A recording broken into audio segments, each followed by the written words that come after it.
right now. Yeah, It's steroids. So sorry. It was bad. I'm so sorry. Yeah, all that stuff was going Okay, on. trip on them and hurt my knee and the call workers and all that good stuff. That's all right. I'll take it home and throw it out. What, did you need that? I'm We're just.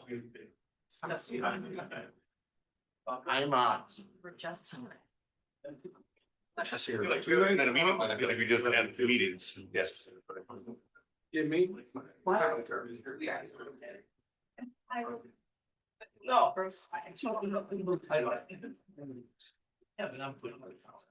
Yeah. Oh, and money, so I gotta find some. How are you? Their return to phone call. I'm learning. You think return to, how many phone calls? Yeah. How many phone calls? I'll call you, I'll call you, I'll call you. Yeah, we're doing that. No, I know, but that seems a lot more than you thought. Good.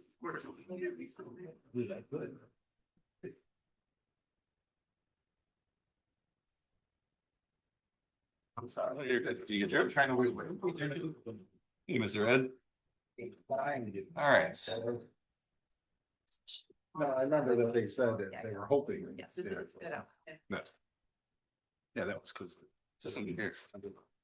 Settlement agreement. So. Okay, all right, thank you. All right. All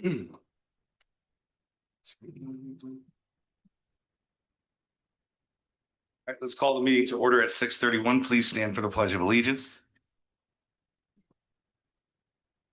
I pledge allegiance to the flag of the United States of America and to the republic for which it stands, one nation, under God, indivisible, with liberty and justice for all. Roll call. Trustee Mason? Sir? Here. Trustee McNeil? Here. Trustee Martinez? Here. Trustee Pierce? Present. Trustee Peterson? Present. Mayor Gurton? Present. So all the trustees are here on the mayoral report. We have a couple awards. First, before we do the life-saving award, it is also just was Law Enforcement Appreciation Day on January 9th. And then this Monday is Martin Luther King Day. The village offices will be closed that day just for the public's knowledge. Before we get to the, let's go to the life-saving awards first. So we have two police department life-saving awards for Jacob Ferris and Raymond Galliotto. Chief? You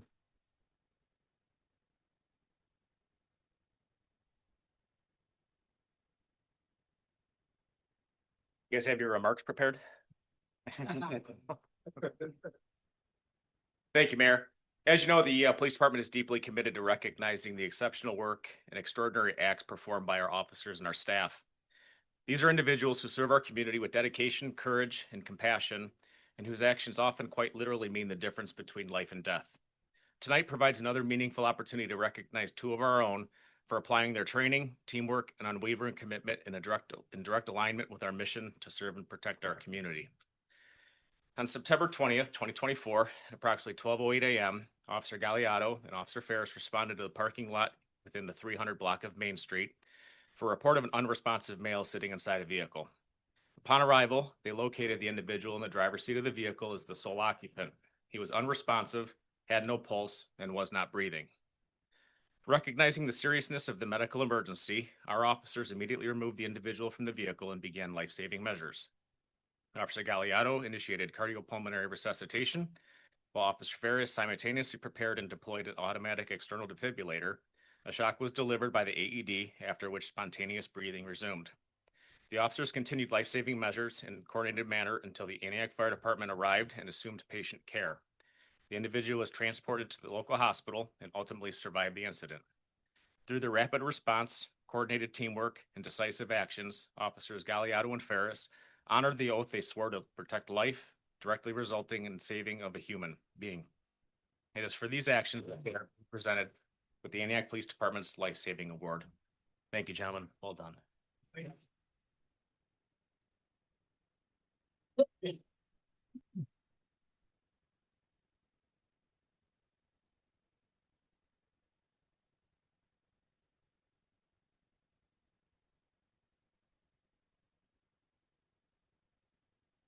Second.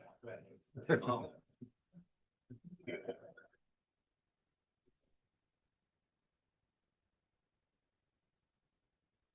work.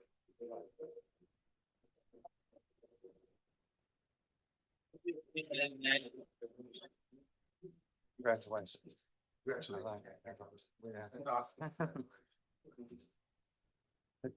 All right, before everyone runs for the door here, got a couple more announcements. Okay, so on the mayoral report, again, I want to welcome everybody back. We've had a break from meetings over the holidays and onto a new year.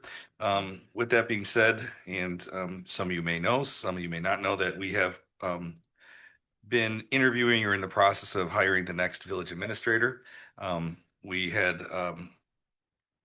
had the, I guess, the honor or privilege of having our police chief wearing dual hats for the last 2 years almost. So, and there was some times where we were trying to work it out where he could remain the village administrator based on certain factors that we couldn't work out other than police duties. It was determined that Chief Gutchow was going to go back to being the full-time police chief, which I'm sure the police department is very happy to have him back full-time, but I want to thank him for everything he did and our assistant administrator, Jim Moran, and the rest of the staff that got us through a transition time and probably a lot of chaos. So luckily, neither one had hair when they started the position. And so I'm catching up to them real fast. So we did.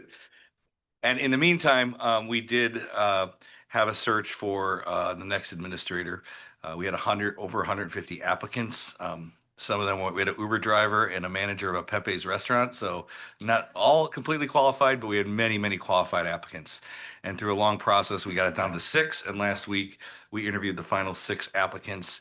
The board and myself came to a decision to make an offer to an individual, and those are details are being finalized right now. We're basically have an agreement in principle. That individual is here tonight. His name is Andrew Lichterman. So I just want to not to put you on the spot or embarrass you, but I wanted you to know that at the next meeting, he should be in here full-fledged, and starting on Tuesday, we'll have a full-time village administrator again. So thank you, and thank you for the staff and the trustees and everybody who went through this hiring process. So welcome. Mhm.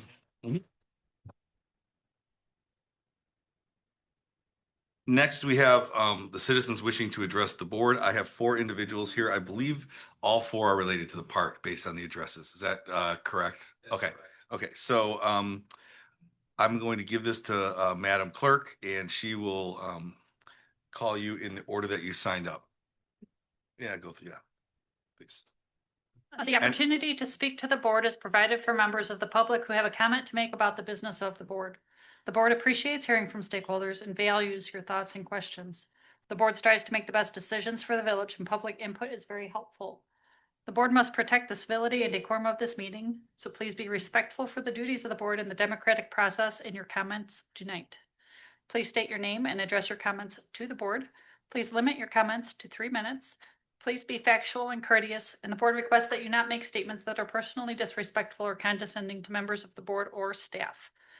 To the extent multiple speakers are addressing a single issue, the mayor reserves the right to limit the number of speakers and or limit the amount of time for public comment. The board does not respond to comments or attempt to answer questions during the public comment period. First, we have Pam Whitaker. Half the old bank's here. Half of the old bank crew's here, right? Yes. Good evening. So I do see that number 12 on the agenda this evening, it is regarding the pickleball courts at Centennial Park. So I'm hoping that the recommendation from the Parks Advisory Board is to just leave the existing 2 tennis courts that are in place with the lines added for those that do play casual pickleball, just like it is today. I'm not quite sure of what exactly was communicated to you, the village board, from the Parks Advisory Board. So I thought I would provide a summary of points we discussed at the December 18th Parks Advisory Board meeting. I want to make sure that you understand that your citizens' concerns regarding the recommendations that the existing tennis courts be transformed into 6 pickleball-only courts, which are located as close as 35 to 45 feet away from residential homes, 40 feet from the pavilion used by many community groups and families for special occasions, and 105 feet from the playground. To understand why these distances are important, you need to understand the sound created by pickleball. Pickleball play creates a piercing pop from the ball hitting the paddle. The sudden burst of sound is called an impulse noise. One court can generate up to 11,000 pops in one day. So multiply that by 6, you have 66,000 pops in one day of play. The chronic noise exposure has been linked to mental health concerns and a reduced quality of life.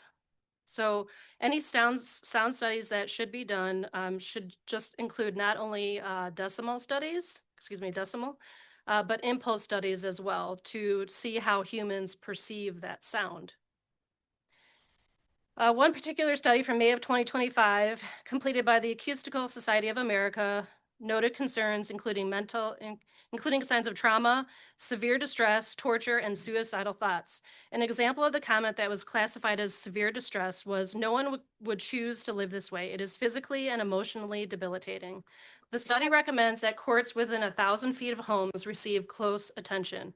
So just a reminder, that's 1,000 feet. We have homes that are as close as 35 feet to the current tennis courts. In fact, placement of pickleball courts must indeed be a hot topic with parks and recreation departments across America, because in the January 2026, so it just came out, edition of Parks Recreation, the official publication of the National Recreation and Parks Association, it has an article on this very topic. Departments across the country are realizing placement of pickleball courts is more important than originally thought. In the January edition, there's an article titled Top Trends in 2026, and it begins with, "It's not the sport, it's the noise." The article discusses that park planners and managers have had a sharp learning curve when it comes to placement in pickleball courts. It also illustrated where pickleball courts should be located. And I have an example illustration here for you. Basically, it says that no pickleball zone should be less than 150 feet from a house or residential area. Anything between 350 and 800 feet is considered conditional use. And they really recommend that anything 800 feet or more is what's considered a pickleball zone area. NoNoise.org, using established EPA noise ordinance guidelines, created the following exclusions for pickleball courts. In short, they are that no outdoor pickleball court should be located within 800 feet of a residential neighborhood. Number 2, that no clearly audible sounds should be heard from inside a residential dwelling. And number 3, evening and nighttime use of pickleball courts is prohibited. The impact of 6 courts will not only impact the nearby homes, but also anyone at the pavilion and at the playground. One final note for you tonight is that you need to research the successes and failures that other communities across America have come across in recent years. Some of those include Tennessee, Massachusetts, Oregon, and California. In Tennessee, they built 8 pickleball courts within 100 feet of homes. Following residential complaints and potential litigation, the town reconverted those courts back to tennis. In Massachusetts, they located courts 30 feet from homes, which led to disputes. The town initially limited play, then closed the courts, and then allocated an additional $70,000 to explore better sites and enclosed facilities. In Oregon, their outdoor pickleball courts on Google are now marked permanently closed after fielding many complaints from residents. They considered sound reducing measures, but they were found to be too cost prohibitive. In Carmel, California, they're moving forward with a complete ban of pickleball at their park called Forest Hill Park due to the persistent noise issues. On the positive side, Park City, Utah, and Torrance, California, they are cities that are instead proactively amending zoning codes to require minimum setback distances before approving new courts. Let's be like these 2 cities, proactive on zoning, and learn from the towns that did not listen to their citizens and the science before there was a problem. Thank you. Keith Whitaker. Good evening. My name is Keith Whitaker. I live at 612 Gary's Drive. And we did speak about a month ago regarding the pickleball courts. My wife, Pam, she was pretty good at all her statistics. But the one thing that I wanted to talk to, and I don't think I talked to about it last month, was just the traffic issue.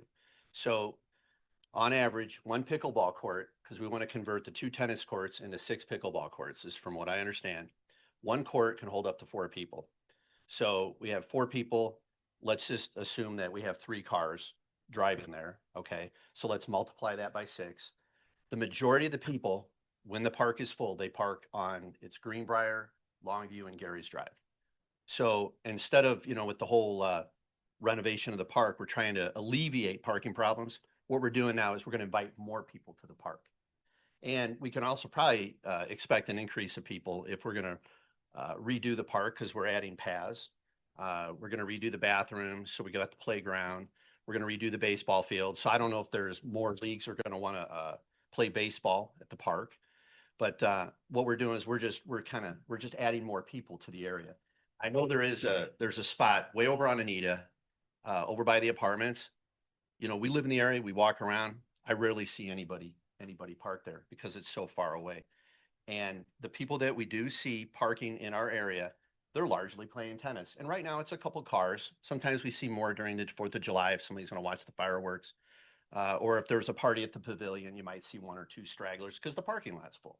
So the traffic condition would just be, it would just probably get worse. Okay.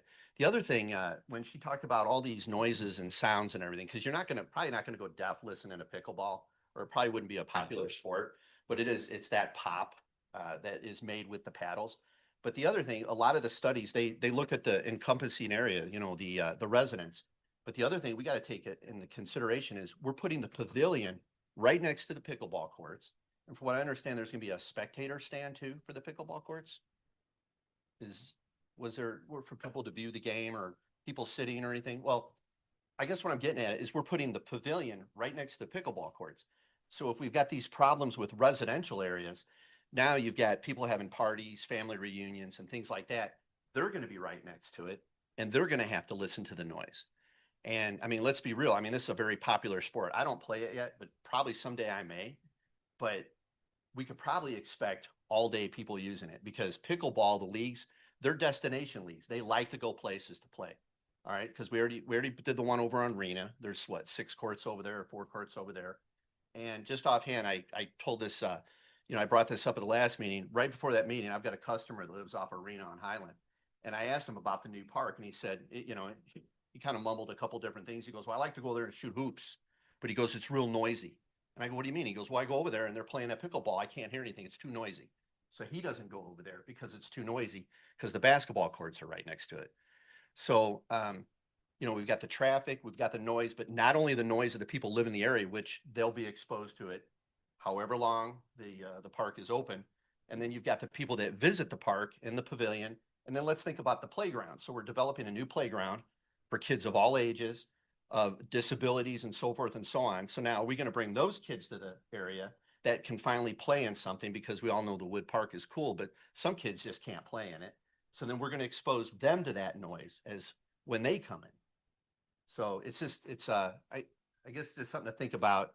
And we just recently got a copy of the original plan, and we scoured through it, and it's always been multi-use. Tennis courts with a pickleball overlay. So unless there's been an amendment or anything like that for the 6 courts, has there? Okay, so it's always been that. We had our community meeting. It was in 2024. We talked about it. We've got the notes in there. Pickleball, tennis, people play tennis. I mean, I know there's a gentleman in here. We've seen him over the last 2 to 3 weeks playing tennis, practicing his serve in the middle of winter out there. So people are using tennis courts. So, and if we get rid of the tennis courts, there's really nowhere else to go.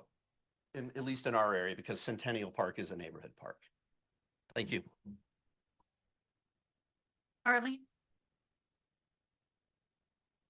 Hello, my name's Arlene Messner Peters. I live at 606 Gary's Drive.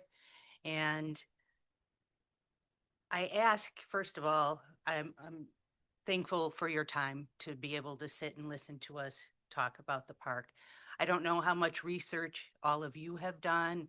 I know when we did go to the Park and Rec committee meeting, it was somewhat obvious that not a lot of research had been done. And so one of the things that I ask you is please be open to the idea of seeking research on this topic. there are lawsuits, there have been lawsuits throughout states, in Lake Bluff, close by, Rockford. I mean, if we want to look at Illinois in general, usually noise, sound, uh, ordinances. So it's that same theme. And I know that all of you, as I look around, I know some of you, you're not ignorant people. You're intelligent, educated people. And I ask that you put all your thoughts and logic, education together as you decide to make decisions on this. Our neighborhood really appreciates the park and the area that we have. We often get people at the pavilion from out of town and that use the pavilion, and they use the tennis courts. And what's nice with the current courts are that they are dual. So some people are playing tennis while others are playing pickleball. Neighborhood people do the same thing. It's close to homes, but it's not large. So there is not this annoyance or the decibel sound irritations. I did make a copy of several studies. If some of you have not looked anything up, I'm more than happy to leave this pamphlet with you and that you can share with each other. And that'll at least guide you to other places maybe to look. Because I know obviously you're all professionals as I am and life is busy. So if I can give this to you, Lori.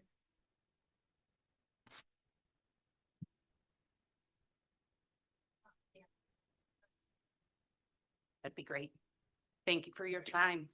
Thank you. And I know that you'll do your due diligence. Bernie Valenzuela.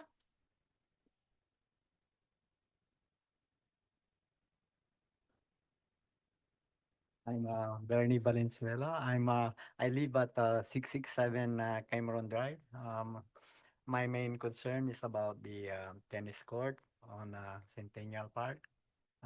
I've heard about the concerns of the three speakers.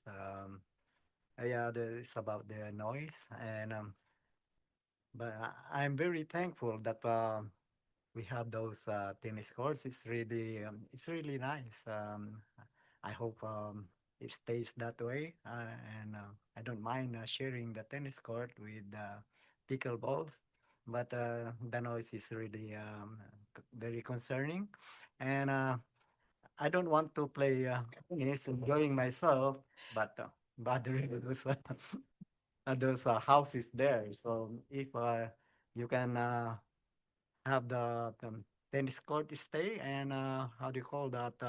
You can make a nicer design where it doesn't bother anybody. I will be very grateful to how do you call that? I really like the tennis courts. I really enjoy it. It's nice. Thank you. Thank you. Um, just, I didn't say this earlier, but we have, I flip-flop the meetings tonight. So typically we'll have a regular meeting where we'll vote on things. And the second meeting is always a committee of the whole meeting. I flip-flop those tonight because we had a lot of discussion items, including this. So we're not voting on this tonight. It's really just discussion tonight. So that's the first part of the meeting is going to be the long discussion part of the meeting.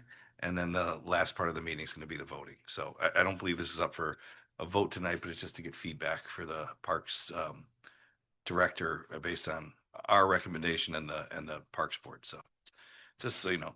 All right, so on to the regular business. So the first item is approval of the November 12th, 2025 Committee of the Whole meeting minutes as presented. Do I have a motion and a second?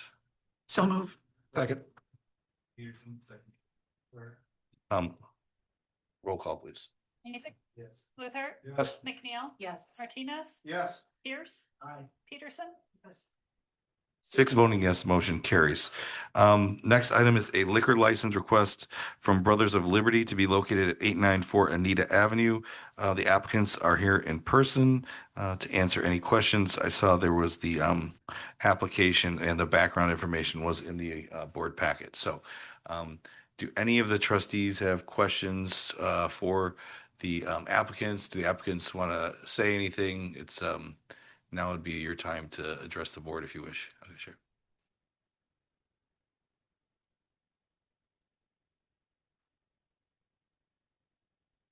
Evening. Hello. I'm Jennifer Schmidt. This is Nick Barber. We just want to let everybody know that Brothers of Liberty is a federally and state recognized 501c3 organization. We raise money for breast cancer. This year we're expanding into North Carolina. We've been in Illinois all of this time so far. This will be our 6th year doing what's called Saving the Boobies. Saving the Boobies gives money back to American Cancer Society, as well as helping individual women who are suffering financially from this horrible disease. The last couple of years, Brothers of Liberty has been located in Antioch, Illinois, and we're just looking to expand. We give back to the community, free events, comedy nights, as well as using local organizations and businesses to help us out because they help us out. And we're just looking to expand a little more. Questions from the board on this? Anything on this side? Any questions on this side? Yeah, I just want to ask real quickly. They were before us, and don't get me wrong when I ask this, because I've been to some of your events and they're very well run and everybody there is very friendly and I enjoy going there when you do have events. But last year, I think you guys were before us also about getting a liquor license and something fell apart there for some reason or the other. Have all those issues been resolved? I mean, you guys look like new people. They are. We were also present. I'm Nick. Helped start this organization 6 years ago, and the applicants from before have since left. So myself and Jen have put our names on there since we're not going anywhere, just to move the application along. If I remember correctly too, I believe there were some background things that didn't check out on one of the individuals that was one of the main applicants. I think that's kind of why it got pulled, if I'm not correct. I don't think it even came, I think they were here, but they never presented because there was something. Yeah, okay, yeah, okay. And I know that and I think we have some on here as well on the consent agenda, given specific event licenses to them in the past. So, Yeah. Okay, yeah. We've had no issues. Everything's ran very smoothly. And apparently Mr. Pierce has been there and enjoyed us. Before. Like your mom. We got one coming up. Okay, let me know when You it. approved the permit. Just saying. All right, so I got this to prove it. So you guys could probably go to dinner for 2 hours and come back by the time we vote. We're looking at this agenda by the time we vote on it, but I know it's on the the special event license. Okay, so we will move this into the next board meeting, which will be the second meeting, but the special event licenses are on here tonight. I saw for approval. Okay, thank you. Okay, all right, thank you. Next one is a discussion regarding a concept project request from Cunis Ford regarding vacant property on Route 173. Mark Janik will come up here to present that item.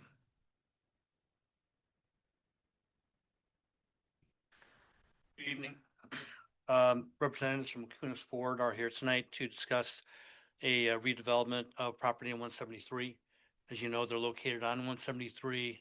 Their proposal is to move their operations approximately 2,000 feet to the east on a vacant piece of property and build approximately 40,000 square foot building, move their dealership there, and continue on with their business. The reason they're here tonight is the fact that they're on 173. There's been previous development on 173 that have required certain village assistance. Cunis Ford themselves currently has a agreement with the village relative to sales tax, and so they're here tonight to discuss with you guys about their development plans and other items of discussion. Thank you. Floor is yours.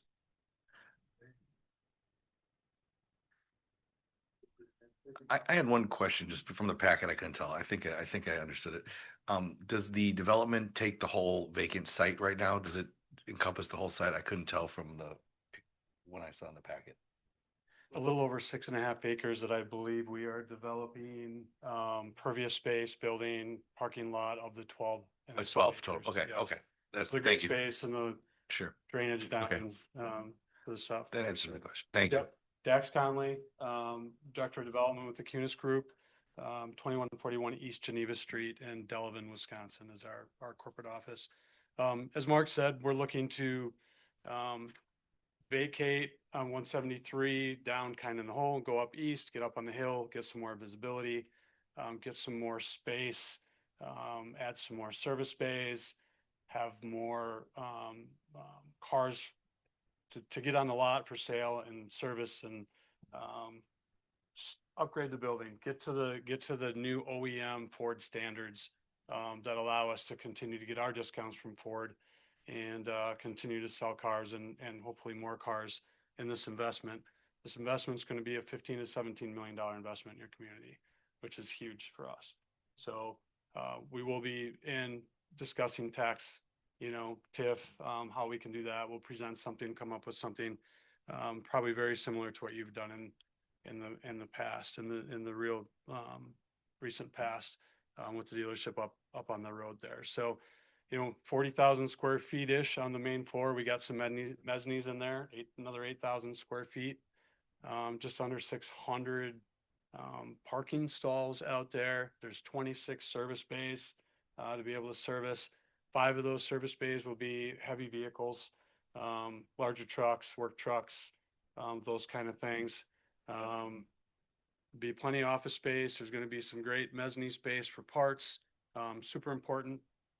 When you come to service, you want to have those parts on hand. So you got to have a large parts department. And that's retail and for our service department. Again, it's a 12.5 acre site. It's been developed. It's been packed. We've done some testing of the ground. We're good to go. I think we have a beautiful plan in place. This is the latest and greatest Ford design that's out there.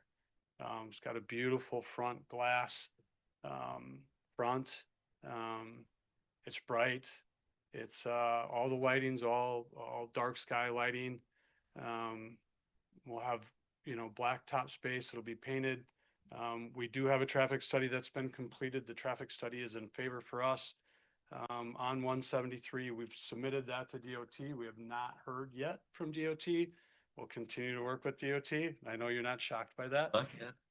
So we'll continue. We did show 2 driveways on 173 because we have about 2,000 lineal footage on the frontage of that. And then off of Lincoln, we have 2 driveways off of Lincoln, which the traffic study really supports.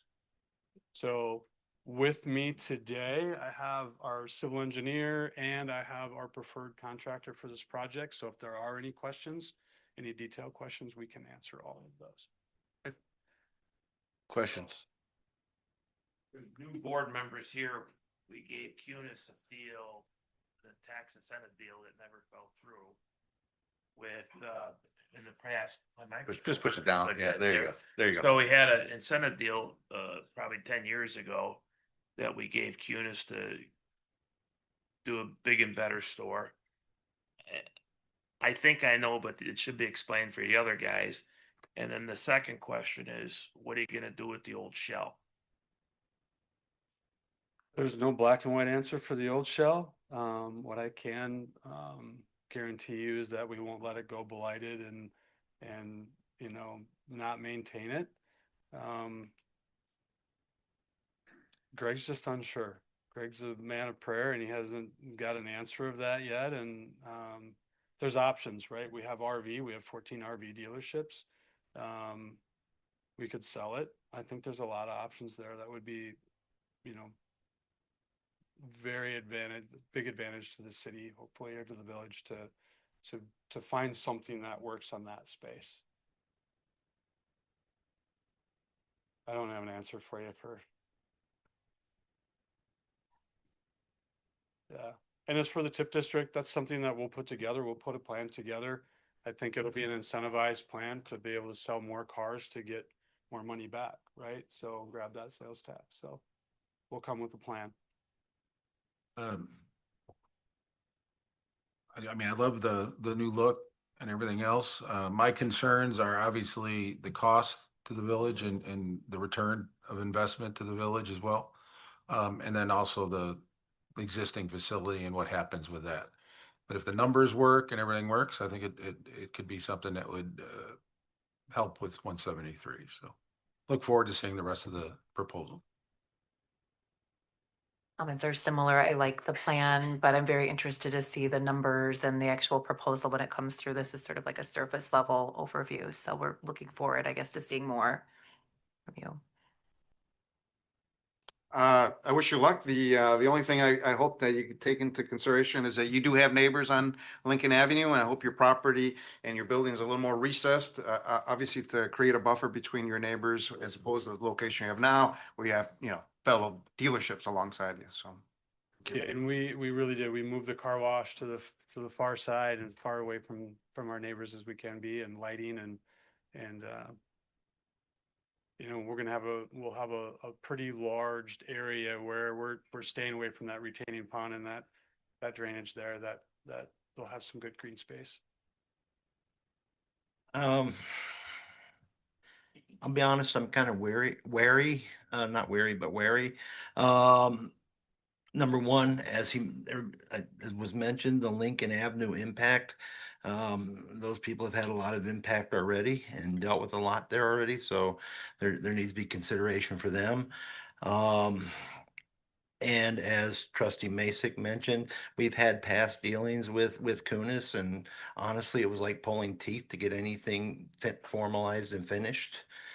So we'd have to be very wary and Loctite on any agreement we do to make sure the obligations are fulfilled on both sides.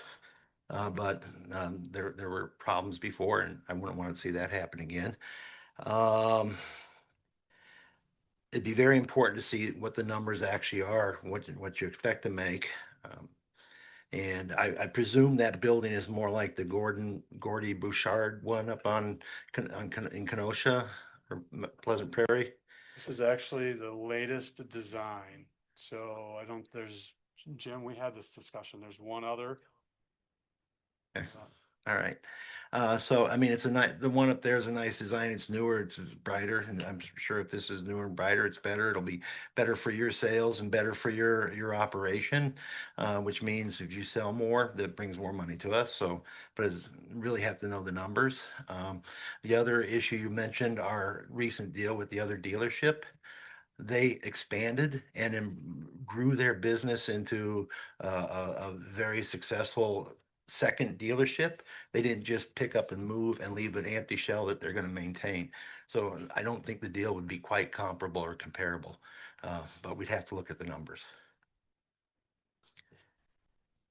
Peterson? I I would like to see the numbers as well, but more than anything, I would like better communication than we've had with Cunis in the past. So your reputation precedes all of this, and I think that we love doing business, and we want to see you successful. We also want to see the village successful. So if we could have open lines of communication and no problems in that area, I think that we could really be successful here for all of us. You, any other questions or comments? All right, thank you for your time, and we'll see you soon. All right, next item is discussion regarding a concept project request from Kinsey Development concerning the previous Village Hall property located at 874 Main Street. And again, Mark Janik will introduce this. This project has to do with the old Village Hall property on Main Street. Developers have been in before. As I understand, they're coming in with a slightly new concept plan. There's 42 rental apartments, 5,000 square feet of commercial space. They'll be tearing down, locating on the village property. That's one reason why they're here. They need to make some sort of a understanding with the board on the village relative to that property. And then they want to also use public parking lot on the west side of Toff Street. So they're here tonight to discuss with you the drawings they have, which are preliminary, and anything else you guys want to discuss. All right. Floor is yours.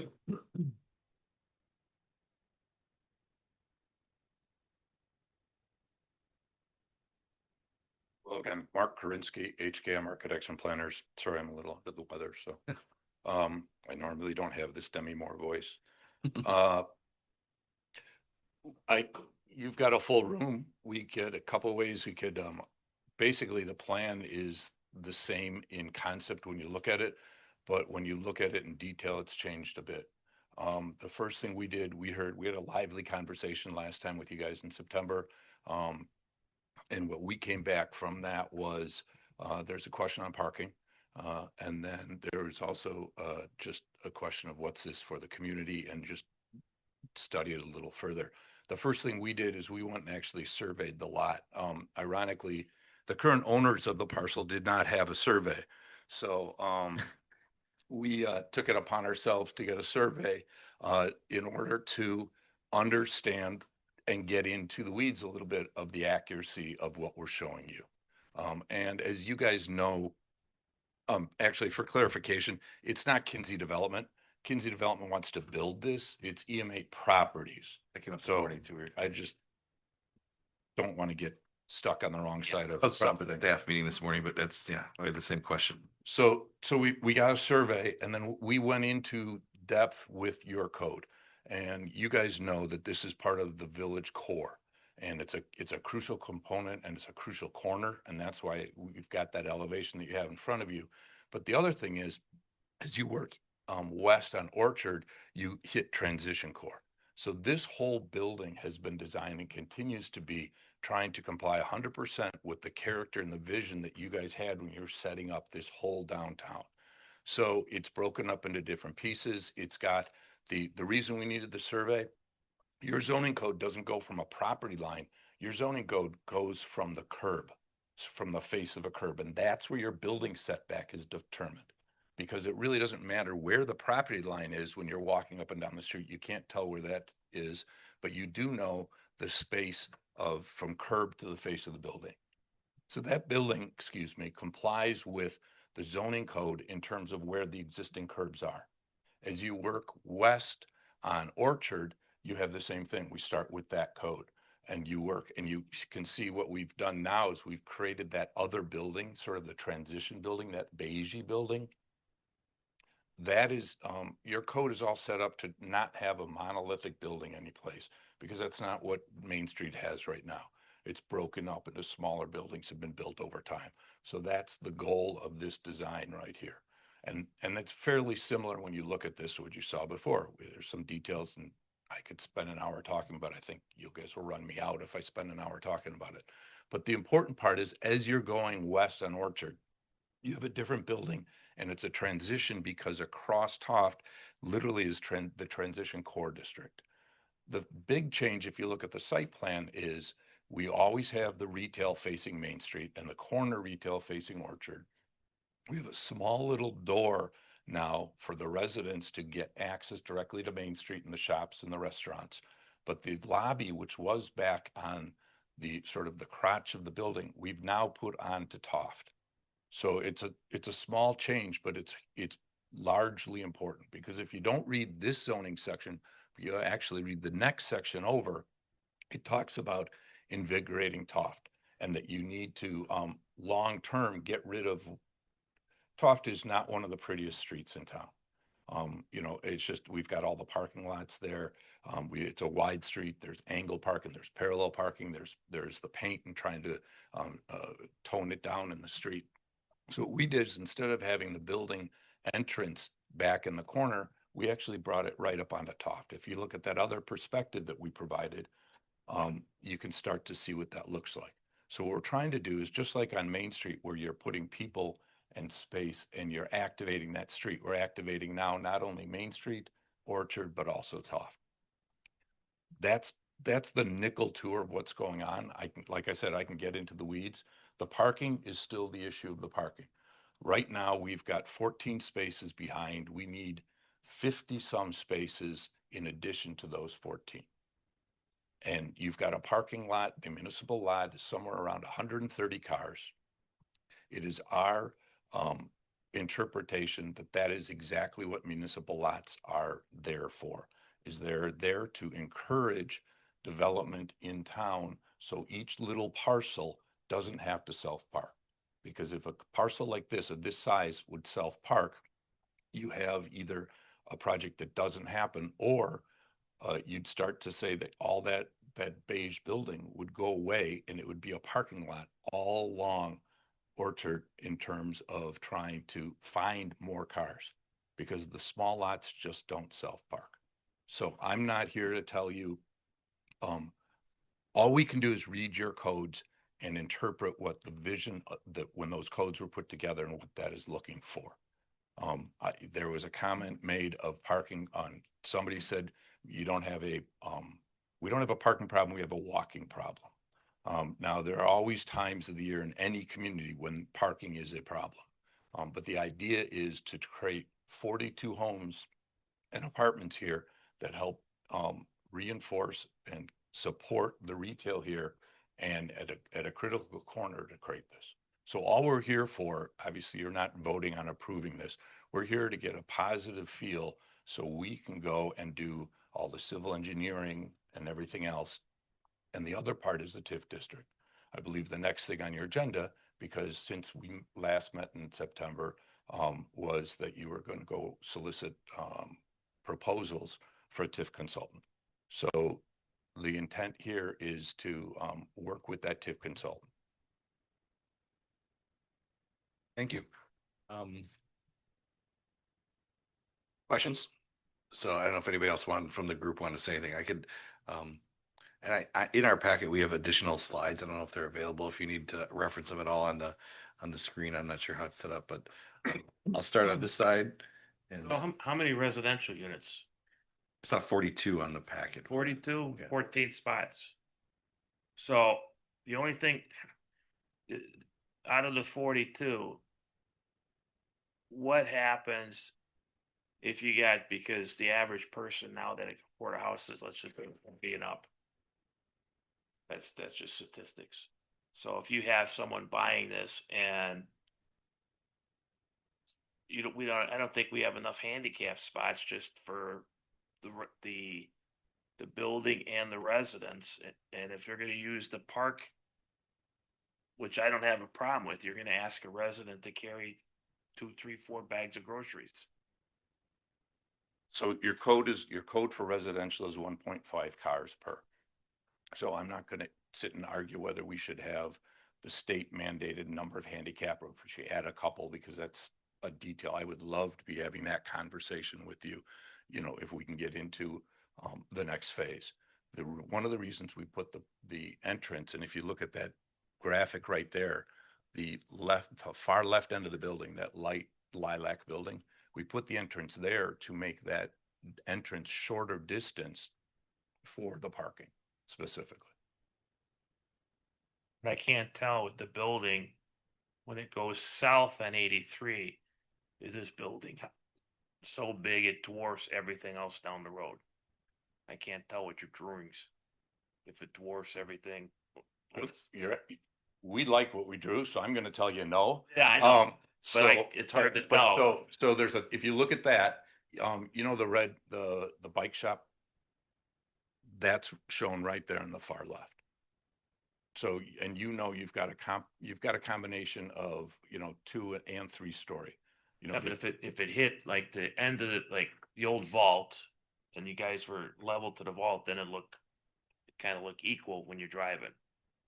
We can create as we go through this together, we'd be happy to show you the other side.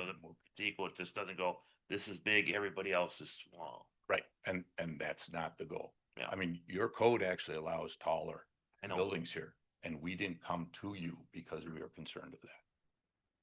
What's Hawthorne doing? Vernon Hills with the Hawthorne Mall. They're ripping the mall down, putting all store units like this, living quarters upstairs. So the question is, What are they doing for the condo units, for the residential? so that's a Focus Development's doing that deal. It's a different deal, but similar. They're putting retail on the first floor, and apartments above, just like this. People are excited about that. I don't know if they got more parking and we're just so tight that the people before us didn't plan. We're doing another deal way down in Aurora. Same thing. You're taking a mall, but it's a larger project. You've got a couple hundred units. Same thing with the Focus deal. You got a couple hundred units, and a bigger site. Then you can start to park it on itself. But as you get into these downtown sites, and we talked last time, I'm not trying to put my back to you, I'm sorry.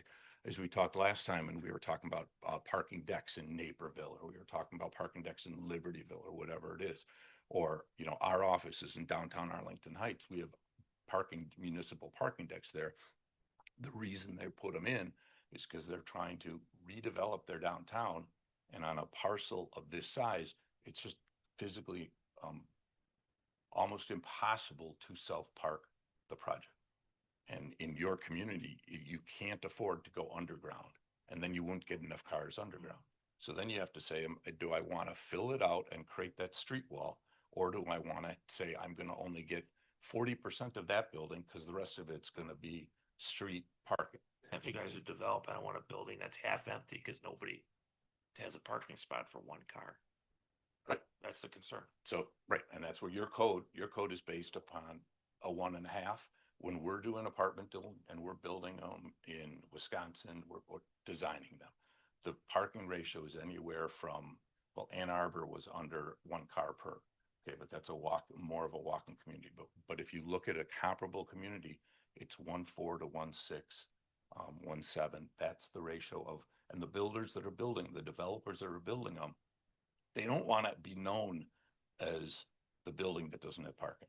So they are looking at not only the ordinances, but they're also looking at the standards, and they're looking at their traffic consultants and everybody else to say, this is what the market bears. We got a couple buildings we could take over and properties if needed. For parking. Good. To accompany this as a thought, but that would be a discussion.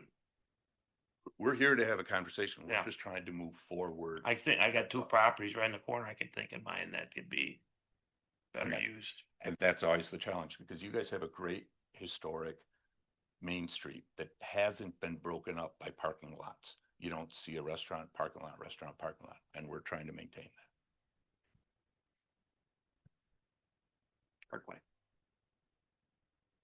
Trustee Boothart? I'm excited for this. Your design, everything about it, I like. I think it's needed. I think it will liven up downtown and give us some energy down there that we need. The issue is going to be the parking, and we're going to have to work our way through that with you. And hopefully we can come to some form of an agreement on that we can get to a point where that parking is no longer an issue. I think that right now is the only thing out there that scares me a little bit. But the design itself, everything you've done on it, you listened to us, you came back, you've made your changes. I like the entrance on top like you have. I'm excited about it. I want it tomorrow. I know that's not going to happen, but I want to make sure that as the village and anything I can do to make sure we get this thing moving forward and not just stalemating over a parking issue. We need to work on that together to figure out a solution. So I'm looking forward to it, and I hope this comes through. McNeil? Love the design. I love the idea. I want to bring more people downtown to our restaurants and our businesses. So no complaints about any of that, but I am still hung up on the parking thing as well. I know some people said, oh, Toff Street, the municipal lot's kind of open during the day, but I've been kind of taking notes throughout the summer. We do a lot of concerts, a lot of things, and I myself have had to park way beyond, totally frogs, and it's fine. I can walk, but I just don't want to have it so overwhelmed that our residents can't go to all of our events, our parades, our concerts, because we do a lot downtown. So I would want to work with you somehow collaboratively to figure out some sort of solution, because I want people to still come downtown for other events, not just the residents here. But I do like the plan. So worth working on the parking situation with you. One comment is, it probably was 8 years ago, I was on planning and zoning, and that's when Michael did.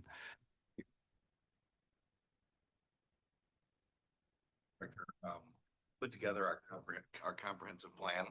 And this, again, I try to make sure we look at this from time to time. This development is something that would fit into that long-term comprehensive plan, especially when it comes down to what we hope that Toff Street becomes in the future. I think Michael had some highfalutin terms. I think he called it a nerf or something like that, where you walk up and down the street and it's got 1 car lane. So this is kind of, in my opinion, kind of something that would kick off that process. I think it's no secret to people that talk to me or know me here that I always have viewed the municipal parking lot, which is looks on this picture, just how it looks in person, not very good. That it would be a target for the start of a 2-story or small structure, parking structure in Antioch through some kind of a public-private partnership of in this project. And I think that's why it's important that we do have that conversation with the TIF consultants on this as well. And then lastly, it's a question that may not be for you. I don't remember, this may have been the same plan all along, but um, I've owned or rented places in the city too. And I noticed there must be a reason, a business reason for you guys and a market reason. Can you explain maybe just the amount of there's, I think 31 bedrooms and 12 2-bedrooms. And I didn't know, how the market drives that and what kind of demographic is looking for those, smaller units. That would be my only question or concern on the proposal. So I don't know if that's a question for you or Tamar, but that might be one would be my only discussion point in the plan. Our initial thought was right now we have 5 efficiencies, 28 1-bedrooms and 9 2-bedrooms. Okay. Okay. So it's a little bit of a spread. As we work together on this with parking and all that, we will dive into that more. It works really well with the footprint we have. But if we came back to you and said, 2 bedrooms, maybe we need a couple more 2 bedrooms. It's not going to change the character of that. It would help your parking by 3 cars. But those are details that we want to get to the next step for. But we think right now that is the market. I was curious how they came up with that mix. So thank you. Just a quick question here. Looking at this image and looking at Toff Avenue, is that a barricade that you're proposing or is that just a simple sidewalk? That's bad graphics if you think it's a barricade, so I apologize. So here the beige, oops, that beige that was up there, Yeah. that was just to help you understand pedestrian circulation. So right now, Toft is basically what we are proposing there. And again, you have that from back of curb to the building. That's that 15-foot build to line that your code talks about. We have room in there to get a parkway and then a sidewalk, a 6 or 8, actually, I think a 9-foot sidewalk. That's that beige north-south line. And that gets us to the entrance. And that there's a crosswalk opportunity across Tufts. That's all it was meant to be, to show you the wayfinding and how you'd get from there to the parking lot. And then if I recall from back in September, you talked about that this 3-story building would be the same height as the vault on the opposite side of Route 83 down on Lake Street. Is that correct? Does that jog? Yeah, and I don't believe I said that, and I'm not familiar, so I don't want to hear. I can tell you what this is. So, and if you we'll get into the weeds a little bit. Your code wants taller retail, which is a good thing to have in your code. Okay, so the purple, the left side, the Main Street building, you've got about 15-foot retail from floor to floor, and then you've got your residential above. So now you add about 10, 11 feet. So then you're at 37 feet to the top of the roof for getting parapets and all that, okay, for scale. The side on Orchard is lower because we don't want 15 feet on the first floor. So if you really look at that plan in detail, we've got a split stop elevator in order to break it up. So that is only, that's going to be somewhere around 5 feet, 4 or 5 feet lower. So it'll help in terms of what your vision is of having the buildings not look like they're built at the same time and all that, because you're literally going to see a window break as they bounce. I agree with all my colleagues here on the board, at least up to this point, that I do envision this to be a spark of new development coming to town and great economic driver, both with the residential element and the commercial and restaurants proposed down at the bottom. I also know that in my heart of hearts, I would rather have condos, but at the same time, we know that the market doesn't support it. Right now, the market is driven by apartments, and we have to be realistic that if that's what is economic driver, then we have to follow through. We have to just do our due diligence and and figure out what we're gonna do on our end, when it comes down to, proposed TIF. And I agree with the mayor. We have to start having serious conversations about, a possible parking garage. Thank you. So you mentioned a mix of buildings there, I mean, a mix of apartment types and styles. What's your vision price point on that? I mean, are you talking $2,000 a month on an apartment, or 2,500, or 3,000, or you talking 800 in Section 8? Never ask a designer about money. I know. Thanks for having us. No, $800, Section 8. We're not allowed by law to determine if Section 8 would live in the building. But one bedroom is about $2,000, maybe 1,800, maybe 2,100, and two bedrooms probably anywhere between 24 to 28. Depends if it's a corner, if it's bigger, if it's, exactly. I was just curious. The other, back to the parking issue again. One thing I've always harped on about is the handicap parking, which Trustee Masek mentioned. We don't have enough handicap parking in the village as it is. We need more, and it needs to be more convenient. I spent 2 years trolling my mother-in-law around in a wheelchair, and it was not convenient at all. So handicap parking is, to me, essential. So those 14 spots, I don't know how many of those will be handicapped just for your buildings. But the whole board needs to look at our handicap parking. I'm looking at the municipal lot, and on the west end of it, you've got a whole bunch of cars in that picture there parked behind Love and Oven. That is a designated parking area for Love and Oven, if I remember correctly, by agreement. So we have a history of agreements on parking lots. But if we do have an agreement on the municipal lot, is it going to be everybody come as, if you see an open spot, you park there? Is there going to be, we give you designated parking so you can sell it as designated parking, so that our residents have to walk further than your residents? I think it's open for discussion. We're here it's not our first time coming here showing the project, and we'll find a way that will fit everybody. And if the city will allow us to use the parking lot, we'll make it nicer. We'll designate parking spots to whoever needs it. If it's open for public, we can put signs, we can put it on the ground. We'll find a way. We're not here to. I just don't want to make it more convenient for you so you can make more money, but make it less convenient for our residents. I don't think it really matters if someone walks on this side or this side of the parking lot as a tenant. As long as he knows it's his spot, it's good for him. And if he needs to stop and drop his groceries first and then go park and then walk. Yeah, but as a resident, if I got parked down there by Loving Oven because you've got 52 spots carved out for you, that kind of would get on my nerves. And I'd be calling my trustee and asking why the hell he made that deal.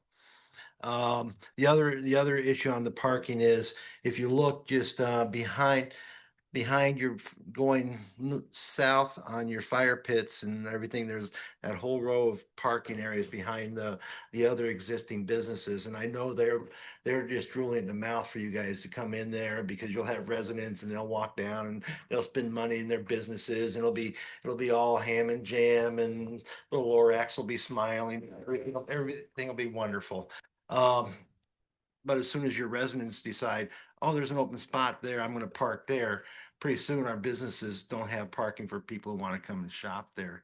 So there'd have to be some form of, Are there? I don't know. I don't know if it is or not, but it'd have to be some form of control on our part, and delineation in there that is not a parking area for your residents at all. First, sure, I get it. And we're gonna have an on-site manager, and I don't know if there's stickers to resident and not resident, and what's the way to make it better for everyone, but we'll find a way. We're trying to. All right. Thank you, sir. Peterson. And my problem is with parking as well. Those lots that you have that, a lot of people say, to your point, Trustee McNeil, the parking spots are supposed to be open during the day. But as I've seen, as I've noticed, the parking lot that that is going to be part of this development is not open, or it's full during the day. Across the street, there's a lot of parking during the day. Now, come Thursday, Friday, Saturday, Sunday, the town is full. What do we do? You're talking 59 spots. 59 spots. That's a lot of parking spots. And there's a lot of residents that are going to be complaining. And he's right, they're going to be complaining to us. They put in that apartments and now they've taken up all the parking. Where do we go? We can't even come down to downtown and eat anymore. There's nowhere to park. So we're going to hear it. The only thing I can think of is a parking garage. We have to go up to find 59 spots. Be time. That's all I have. I'm a retired UPS driver. Where is the loading zone?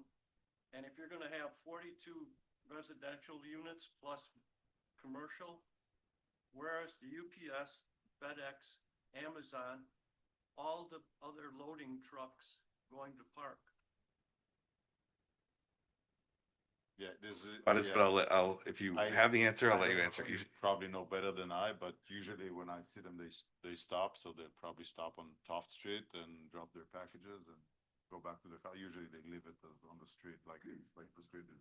If you're gonna have that much residential, there should be designated loading zones. We'll take a note on that, yes. And then if there are questions or comments, you can submit them to the clerk and we'll make sure it's addressed. But then it becomes a. Sure, are you understood? Are there any more follow-up questions from the trustees? I think we got to a point where. I just have one Yeah, more. sure. Is it absolutely written in stone that it will be rentals and not condos? Okay. We know it's sometimes harder to see it as an advantage to the community, but it is. And usually what happens with condos is that they become rentals and then half. Become Section 8. So we prefer to own it for many years and stay and rent it and make it nice and not try to make money and set them off and then leave you with the trouble. No. But we can't stop that from happening. If you decide to sell, then you're gone and we're stuck with the problem. That's true. Okay. All right, so you'll probably be interested in the next item, but thank you for coming back up here and keep moving the stuff along. Thank you. Next item is discussion regarding agreement with SB Friedman Development Advisors for a downtown TIF district designation and development services. I don't know if there's any presentation on this. Jim Moran, are you doing this? And I did have a discussion with one trustee that you may bring up too. Jim, I had a question when you're going through this proposal, and maybe it's for the attorney. If there were any modifications to the map area, if it's expanded, does that change the scope of the cost for this, or is it not based on the size of the area? Sure. For an example, for instance, if it was extended on Anita to encompass some of like the area there, or if it was extended on Main Street to encompass some of the apartment buildings existing, would that change the scope of the? You're not talking about doubling the size of it, correct? No, I'm just talking about, we're talking about potentially, if we incorporated some more to the north, I think was from one of the trustees. But Yeah, no, that should not expand it or not enlarge the costs. And obviously, when we return the proposal, hello? Yeah. I talked loud. The answer is no. Okay. Oh, wow, thanks. Yeah. Madam Clerk. Yeah. The answer is no. If we're doubling the size, it might, but. Okay. All right, Jim, floor is yours.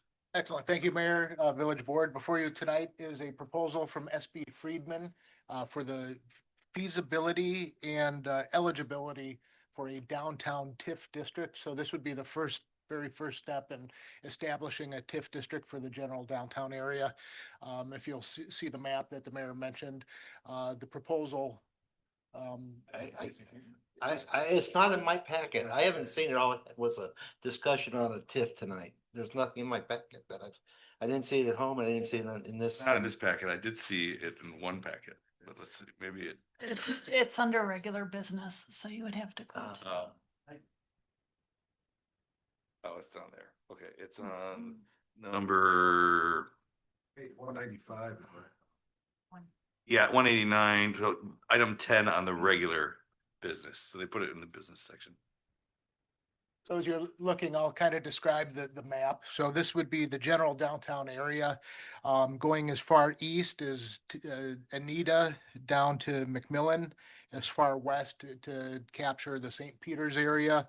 It would run along over by along Orchard in front of the old Piggly Wiggly. It would be on the south side of Orchard, except it bumps out for the parcel that's the police station, and then captures the entire intersection of Main and Orchard.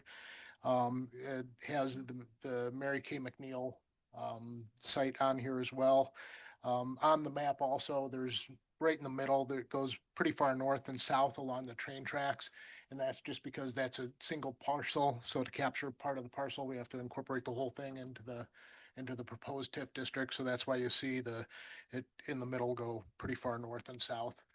So what this study would do is determine if we're eligible to have a TIF district downtown and what that would look like. So this would be the first step in developing a TIF district.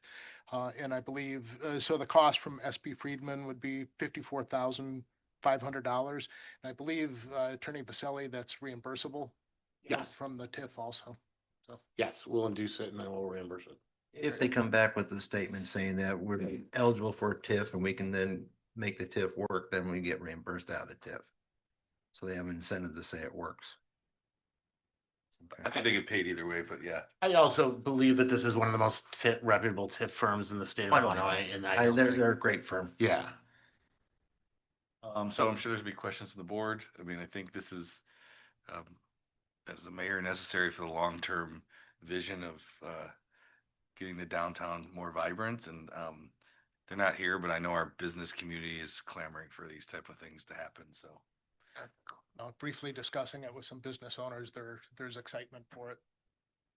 I think if you look at a couple examples, probably I'm gonna throw out, and they may not be right, but I'm assuming McHenry and Grays Lake and, you know, Libertyville, all those towns that have a vibrant downtown have gone through this process and probably can attribute their vibrancy to this type of a project.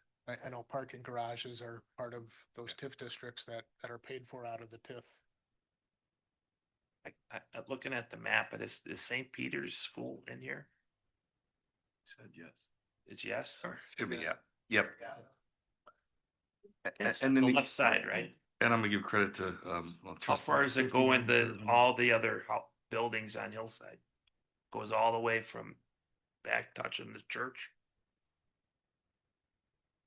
Or did you leave the church out of it? Is that the church? Church is out of it. Left the church out of it. We might need to roll that in, and the other areas I was referencing was on Main Street to the north, where some of those you know, larger apartment complexes are. We may want to incorporate some of that north of the, you know, north line of this map, to incorporate some of that, and possibly, like you said, Jewel? yeah. I don't think Jewel's in here. Yeah, Mayor, I agree. I mean, for me, one of the things that I took notice of was, again, long-term vision. If we're talking about Main Street, Route 83, being our objective going forward and to revitalize downtown Antioch, then I would like to see the expansion of the TIF from the railroad tracks from North Avenue towards Route 83. Personally, I would rather have it on both sides. Mr. G's and stuff? Yeah. Yeah, and personally, on both sides of Route 83.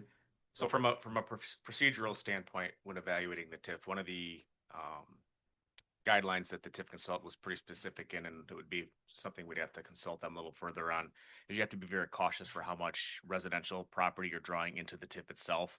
Because it's a formula based, and if you exceed certain thresholds, it it eliminates some of the eligibility factors for the TIF itself. So by identifying properties that are primed for development and having as many of those that are not identified as residential use, it increases our odds for TIF eligibility and being approved.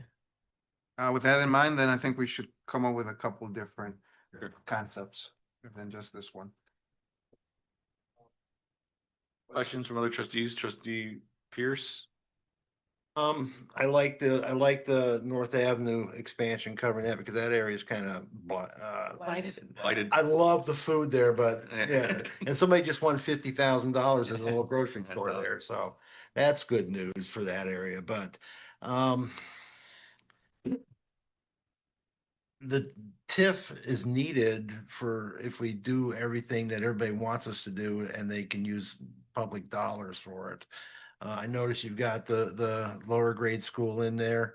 They want to redevelop.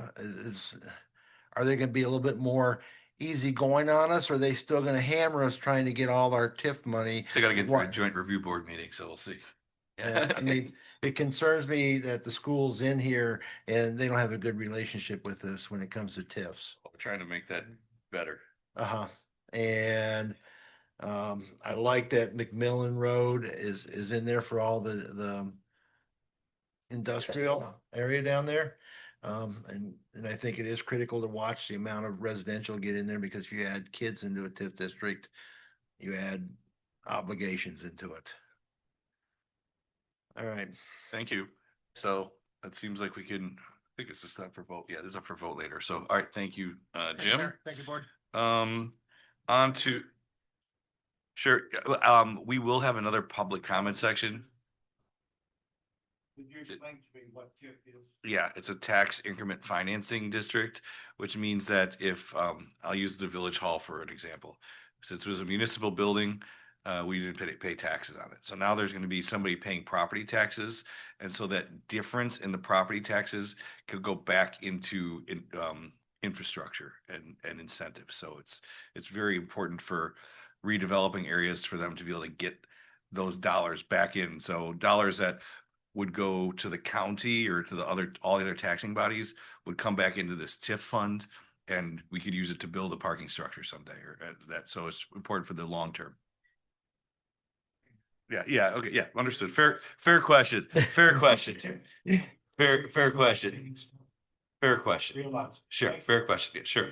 All right. Discussion regarding the planning and zoning board recommendation related to setbacks from the front and side property lines for the construction of a garage to be located at the front yard of 40810 North Grand Avenue, pin 0124230. So the one extra number, 4034. So Rebecca, I know there's one extra number there. Okay, so is anyone presenting on this, or is this just for discussion? Is there any discussion regarding this in our packet for the? I Pretty figured it's straightforward to me. Okay, pretty straightforward. So, Yeah. any discussion? If not, we will. Is that up for vote too here? No. Okay, so we'll move that to the next board meeting for a votes. The next item is discussion regarding the planning and zoning board recommendation related to a text amendment and special use for relief to allow the petitioner to construct and install an electronic messaging board (EMB) on the existing masonry structure for the property commonly known as 433 Depot Street, pin 0209200002. This is for Hillcrest School for just for reference. So this is for the school district's request. Any discussion on this item or Just go questions? consistent with the board to the high school. So if the high school has whatever they have, and they can't put flashing, cartoon messages. Yeah, I think when they did come for the additional graphics, when we said no, it's got to stay within that parameter, right, Mark? That's for this one. It's consistent with the other ones as far as, the decibels and how many times they have it flashing. Yeah. W.C. Petty was given a break on that because they're not on the street where traffic is going by. Where Hillcrest School is on Deep Lake Road and Depot Street. That's why it should be the same as. It will interfere with traffic going by. So they have to adhere to those specifics that we are holding the high school to. Right. This is just because. We didn't have any, now we have some for civic groups, and then the high school put one in before your time. They also put one in at Lakes High School, which had higher density graphics and Right. faster graphics, and we said no to that next level. And I think this is consistent with what the high school and the others have. Yeah, it's consistent except the fact that this one won't have as many images. The high school, I think, does have images, like faces. This one will be reduced. There's a representative from the school district 34 here tonight. If you'd like to talk to them. But it won't be as graphic as the high schools. That's correct. Other questions on this one, Trustee Pierce? Yeah, I think it's very important that we, whatever agreement we come to with them, that it does not exceed the high school, what the high school has. That they follow the same rules or lesser. Right. Mr. Mendez from the.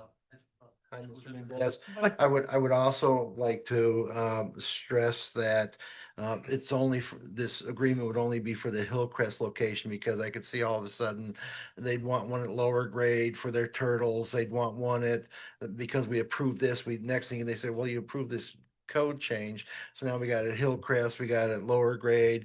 They change things at upper grade out on 173. They start saying these are all civic signs that we're throwing up everywhere. I think whatever agreement we have has to be just for Hillcrest, because they have an existing sign that's out away from the downtown, and it would serve a good function out there. So, Cuauhtemoc Mendez, Director of Operations for District 34. Some of you I've met before, or WC Petty. I just to reiterate, I felt I've always had a good relationship with you. And It's we've not worked you that's together. the problem. I know. I just want to say. We will be in compliance. Those of you that have been on here a while, we went through the WC Petty one, so it'll be basically mimicking the same type of graphics as WC Petty. As Mark mentioned, we will have less graphics than the high schools because we don't do images like the high school does. But we won't, we're not going to be asking for one at ELC because, we're looking to create a new school. So we won't come back for you. Create a new school or develop it out to apartments and condos. No. They're looking to build a preschool either in Savage Road or up on Tiffany Road. They're looking, Right. Yeah. But we won't come back to you for downtown, adding a sign at Mary Kay. I know there's a building there you could get rid of that people would love. Why you're here. That's not a me Why you're discussion. That's above my pay grade. Yes. Trustee Peterson? Reason I brought up WC Petty is they were allowed to have images on their sign because there isn't a traffic pattern in front of them. It's back off the street. When you consider where Hillcrest School is, it's on Depot Street and on Deep Lake Road. A lot of traffic is there. So they're going to be able to use black and white and red only, those colors. They're not going to be able to use greens and all the other flashy colors. All the other signs in town are held to black, red, and green because of the flashing and because of the problem we're going to have with accidents. When the high school turned on their sign, it was too much. So we have a sign ordinance for that reason. It's for safety. And Anastasia's has to apply or comply, and they have absolutely complied. So we expect Hillcrest School to do the same. So You'll have to read the ordinance. I'm correct. I'm not fully aware of all the specs for the high school. We did talk about the lighting, which the lighting would be on a schedule. We did talk about the night setback dimming for reduced light lumens output. Were all discussed. Okay. We believe we addressed all the concerns that were brought forth to us, but if there's something else that needs to be looked into, then we can look into it. But we're looking to use the money that the boosters raised for this sign The majority of it was raised through the community. You know, and we love that, but we have to abide by the ordinance. It's understand, written. yeah. Okay. And if there's, I mean, we want to work with you all and we love our schools and that, all that stuff.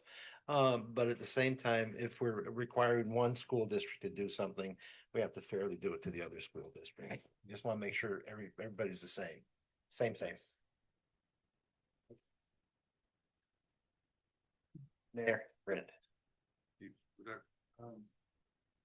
As someone that lives probably about 200 feet, I don't know, maybe 300 feet from that sign now, and drive past it multiple times a day, I'm assuming this is replacing the existing sign in the same exact location?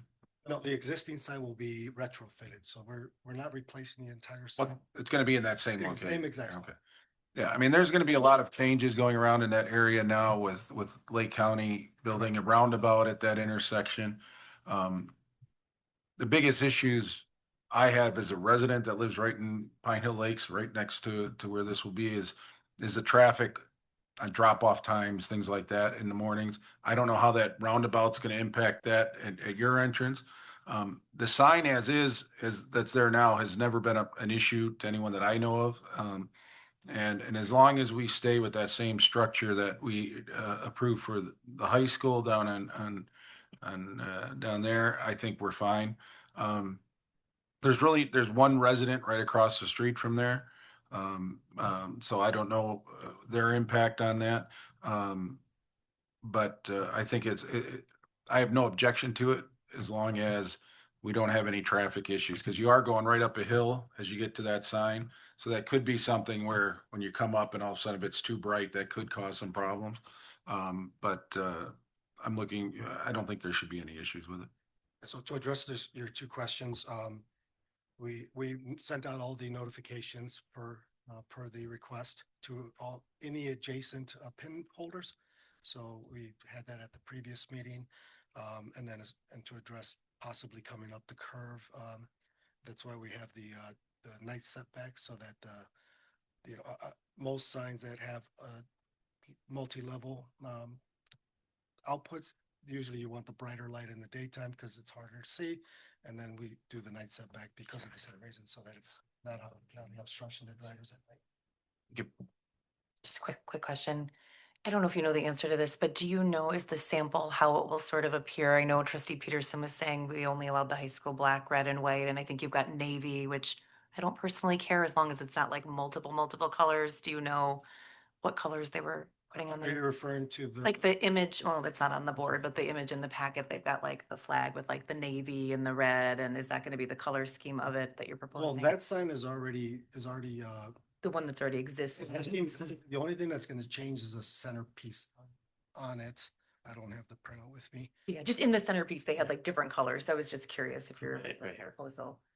So the bottom, that's the metal structure, so that's gonna stay the same if that's what you're specifically. I meant like on the requesting. screen, like I'm assuming that Screen, what's at they've got- Veterans Day. Maybe you didn't see it. It's a graphic of Veterans Day, So the graphic, that's the LED, so that's gonna be what, the multicolored graphics. that Correct. We took away from the high school. Yeah, I guess that was my question because she had pointed out that we had limited the high school to certain colors. And I saw the graphic and I like it. It looks nice, but I just wasn't sure if that was clarified in your packet. Are you sticking to those colors? Maybe I don't. We have to clarify it's Antioch High School, Yeah. not Lakes. Right. Lakes High School falls in a different jurisdiction, so it's only Antioch. I guess to answer your question, I would have to get familiarized with the high school's parameters that were put around there so that we can comply with the Okay. same standard. Okay. Thank you, sir, for your time. And we will move this along. I should do a better job of we have such a long agenda. I can't remember what we're approving tonight and what's going to the meeting. So this is next meeting. Okay, we'll put this over to the next meeting. The last item for the PZB would be a discussion regarding the Planning and Zoning Board recommendations related to a text amendment and special use for relief to allow petitioners to construct improvements to an existing structure located at the property commonly known as 1275 Main Street. It's pin 0217-200-046. discussion on this item? I gotta get the item in my packet, sorry. And this is obviously related to the township, making it more handicap accessible, some improvements. I'm assuming there's gonna be fee waivers and permit fee waivers, so probably long overdue getting that ramp there, so I will move this along for the approval. Next, number 9, this is an item I asked to be put on here, which is discussion regarding building permit fees. I believe Mark Janik or Dennis or others in this room could explain, but I just want to have the board have a little context on how we got here. So obviously we have a lot of new faces. So I was under the impression, always, that we charge 2% of a building permit fee based on whatever the construction is. Sliding scale. Obviously Michael left, Nancy left, Jimmy Hill was no longer here. And in the process of bringing in new eyes and new people, and more importantly, bringing new software and putting in what the code says, those numbers change really fast. And I didn't realize it until my phone started blowing up from every person that was getting a building permit saying, what the heck happened? In addition, during that time period after he left, Jimmy Hill left, HR Green came in as our on-call inspectors, which, have a significant cost, and there was some escrow money and cost that was part of this process. I didn't realize that our building permit code was so complex. I sat down there for 4 hours one day and tried to run math, and it's not based on a percentage, but it's based on not only on percentages, but not just square feet, but cubic square feet. We're taking into account the size of ceilings, and just overly complicated in my pea brain when it comes to this stuff. So my suggestion is we get to a percentage base, and I think Mark, and he's going to give the presentation and go back to what I think I expect and the residents and the building community expects. It was kind of a double whammy. They're getting higher fees, and then we're also got into that credit card issue. So there were a lot of unhappy contractors between, let's say, October, November until now. So I want to get that back on track and make sure that we're business friendly. So with that context, that's kind of how we got to this point. So it's kind of simple, but at the same time, it is a little bit complicated. Your code has different ways of calculating business or building fees for different kinds of projects. So the summary that I provided and some of the research that I looked at of different municipalities in this area does show that for the most part, our fees are higher than other municipalities. Our fees for residential are calculated differently than they are for commercial. So some of the suggestions I do have, there's also a 1% administrative fee that's been charged. That's in the code. That's allowed to be charged. Other municipalities don't really have that. So I made a comparison to other municipalities. I also provided like a spreadsheet sample, maybe to make our fees a little bit more transparent for anybody who's looking at our code, both zoning fees, annexation fees, building fees. Generally speaking, most of the fees that anybody is be looking at, I just thought maybe we should make it a little more obvious, a little more transparent. That's what the suggestion is here. It's not a complete change, but it does change some of the fees a lot. The residential, as the mayor mentioned, our calculation is based on a cubic foot calculation. Now, it's very hard to come up with that cubic foot calculation. It's much easier to come up to based on a square footage. Some of our fees are based on the cost of a construction. That's also very hard to figure out, at least for staff, because the contractors are going to have something different than maybe the IBC code has.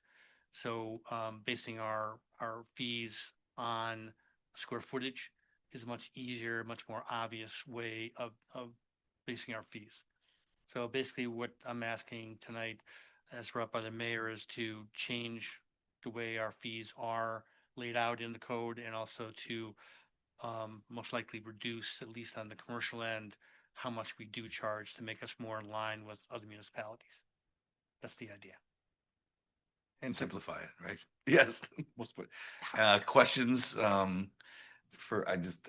wanted you guys to know that this was going on because like I said, there had been again, I'm of the opinion there's two options. You follow the code or you change the code. So we're gonna follow the code until the board says we're changing the code to get something more in line with other communities. So I was just always under the impression, because in the first 4 years, I never got contacted once about this. So once it changed, I always thought we were just charging 2%, but it wasn't exactly that. One that sticks out is parking lot striping.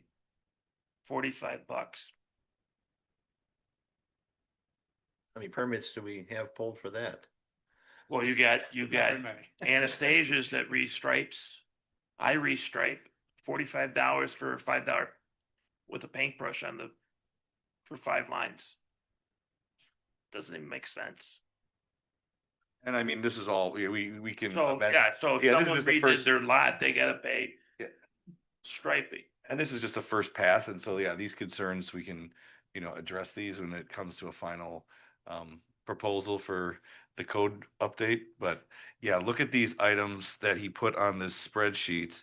And if there's any questions, I mean, we could sit here for 2 hours tonight and go through each one, but I think This is just a way of showing. and I want the board to be aware that this is, so if you hear from a contractor or somebody that this is going on, we're working to correct this. Yeah, this is gonna take a little while to figure it out. Not the end product here at all. Just my showing you one rational way of doing it that I'm thinking about doing. But this will take a while, and you'll see probably at least 2 more iterations of this. All right. All right, thank you, sir. That's one question. Yeah, Just a clarifying question. I know in the chart you compared us to like another comparable municipality like Gurnee and pointed out that we're substantially higher. So you are trying to bring us more in line with other communities. Okay, because I was surprised that we were that much higher than other towns. I want to encourage people to do remodeling and projects without. On the front, you can see I looked up Arlington Heights, Gurnee, Fox Lake, Elk Grove, Lincolnshire, Lindenhurst. So there were several that I. Substantially higher. Thank you. Some really close to here and some far away. Okay, thank you. Thank you. Yeah. What? When did this happen? Has it always been like this? Yes. I'm not sure. Has, and then maybe it wasn't being followed because the department just had some their way of doing business, maybe not following exactly, but when we put in the software and you put in the code numbers, it follows the code. So that's when this really all came to the forefront. Okay. All right, thank you. Next item, discussion regarding a police pension funding policy. Mr. Peterson, I believe this is you.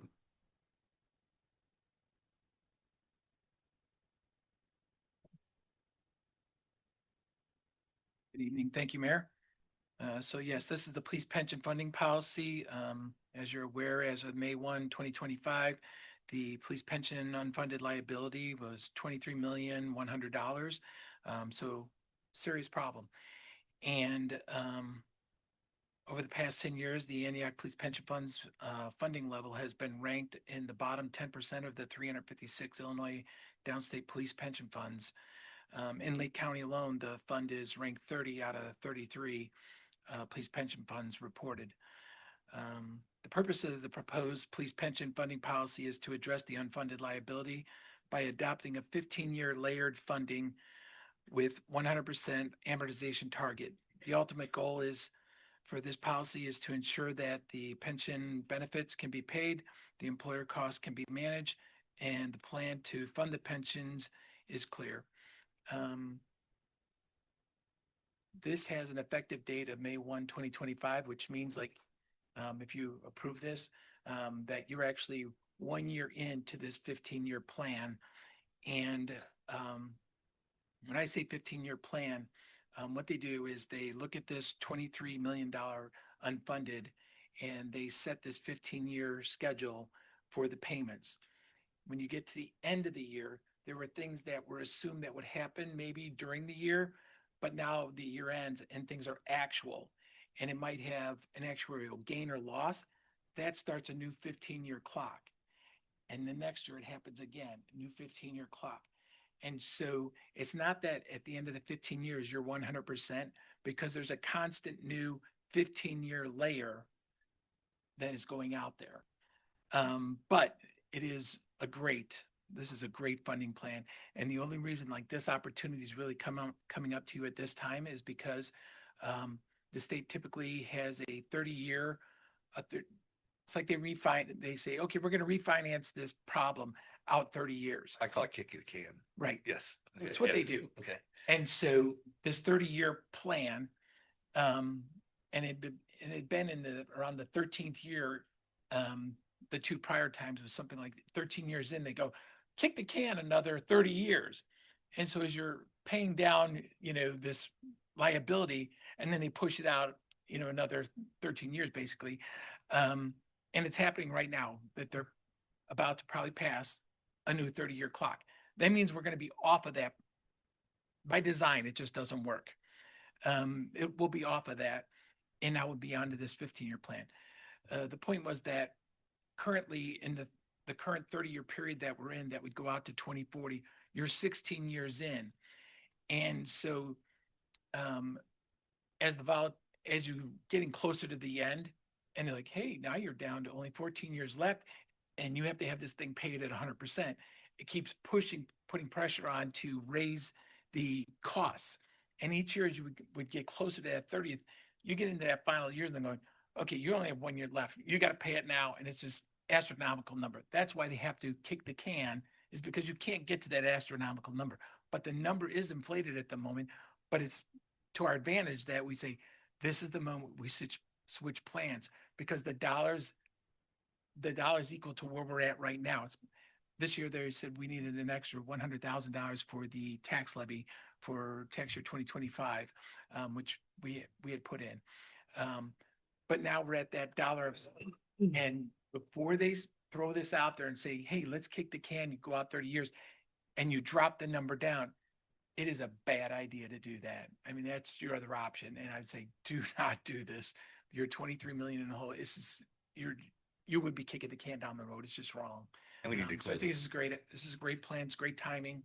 I recommend the passage. Be some questions, but yeah, it's time to close that gap up. Any questions on this on the board? Any questions? All right, yeah. I did have a question. It just says in your write-up in here that the impact on the budget is unknown, if I remember, if that was the wording correctly. Yep. What is, I mean, are we gonna turn around every year and come up with, you gotta come up with an extra $500,000 or? So, great question. That, like I said, it's this 15-year. And when you get to the end of the year, in this year, they're saying, we're assuming you're going to make 6.75%. We assume that's going to be certain number of disabilities, certain number of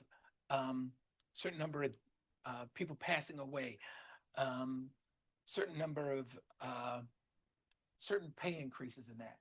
Those are all assumptions. When you get to the end of the year, they go, hey, remember the beginning of the year, we had all these things we thought might happen. Well, here's what actually happened. And they go, so now you have an actuarial gain is if the return on investments wasn't 6.75, it was 10%. They go, actuarial gain. Hey, this is a great thing. You could contribute less now. But if it tanked and you end up with a 2%, you go, oh, that's an actuarial loss. And they go, now there's a new amount of money that's owed. And you go, well, hold on. We're going to kick that out over a 15-year period, though. That's what the layer does. So it's a constant moving number. In fact, worst tragic story was a municipality said, we're going to do pension obligation bonds. And they said, we'll just pay this 23 million off right now. Rates are low. Let's just pay this 23 million off. We are fully funded 100%, but we still got to pay this debt. But on the books, we look like we're 23 million funded. And then that next year, what happened was an actuarial loss. They go, you owe an extra 200,000. They go, we were just 100% funded. We paid this off. We go, yeah, but this is how it works. There is no guarantee what actually happens versus the assumptions. That's the part that makes the unknown. Oh, thank you. Mike, are we still talking about possibly generating that $2.5 million? Well, again, we had this conversation earlier this year, right? And 4 out of 6 voted in favor of a tough decision, which was to reinstate the grocery tax, increase the sales tax, because of the premise that we knew already we were $23 million in the hole. We are still talking about the possibility of generating $2.5 million additional revenue Yep. because of that decision, right? Yeah. And so, it makes me nervous to say 2.5, so I actually just put out 2.25 on my list of the year. So yeah, I'm still like panicky on the 2.5 number. But I went to Walmart today and had to buy envelopes and I saw the tax was correct and I was like, hallelujah. Hopefully it's an Either. hopefully it's an actuarial gain Right. at the end of the year. Yeah. I'm hopeful. But yeah, so we're looking to see, we're hopeful to see numbers by the beginning of March, but I don't know that the state would have them generated at that moment. But I think it's the March 11th board meeting is where I would be coming back to you saying, here is where we're at. And this is that moment where we can voluntarily reduce property taxes to the residents. So we're waiting for that magic date. I'm curious, by chance, you talk about that we're only 46% funded, and yet our police pension here in Antioch is the 30th out of 33 in Lake County at the bottom. Yes. I think a lot of residents need to know that information. Yeah, I know. When they look at us and we choose to make these tough decisions, it's not because we want to raise taxes, it's because there's a need in our community. Yeah, it's what That's do they it, call it? relax Generational. about it. Right. Thank you. Yeah. All right, so thank you, Michael. We are, item number 11, is not ready for presentment, so I'm going to, pull that item from the, discussion tonight. Number 12. This is discussion regarding the Parks and Recreation Board recommendation related to the proposed pickleball courts at Centennial Park. The park director, Kozlowski, did send me the recording of the meeting, which I had, and I also provided myself and the board with a memo that was prepared by her, but then our Parks Board signed off by the Parks president. of the Yeah, it board. was at their request. Sure, okay. Floor is So- yours. I gave you all the recommendation from the Parks and Recreation Advisory Board. Essentially, assuming you've read through it, the recommendation is that the renovation of Centennial Park include 2 mixed-use racket sport courts with lines for both tennis and pickleball to continue to offer flexible use of that park and addressing the key public concerns, which you heard about from some of our residents tonight. Thank you, Brother Rock. Thank you. So we can go over this in more detail or we can ask questions.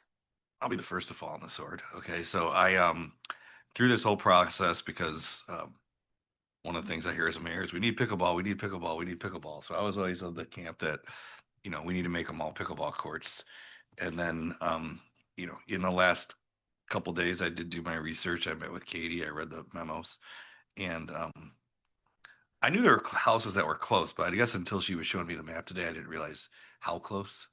And again, we still need pickleball courts. There are a couple here, but I mean, my directive to her was, well, you better find another place for 6 pickleball courts in this town that's further away, Osmond Park or somewhere else we've discussed. So, I think I can make mistakes and have the wrong path, but I think hearing residents' concerns and the staff and the board, I've changed my opinion. So I'll wait to hear from the rest of the board on this, but that's kind of, in my opinion, was changed probably in the last 24 hours.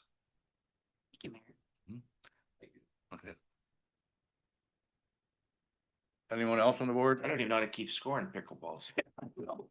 I'm probably. Charlie Barron's has Yeah. a great little video about pickleball.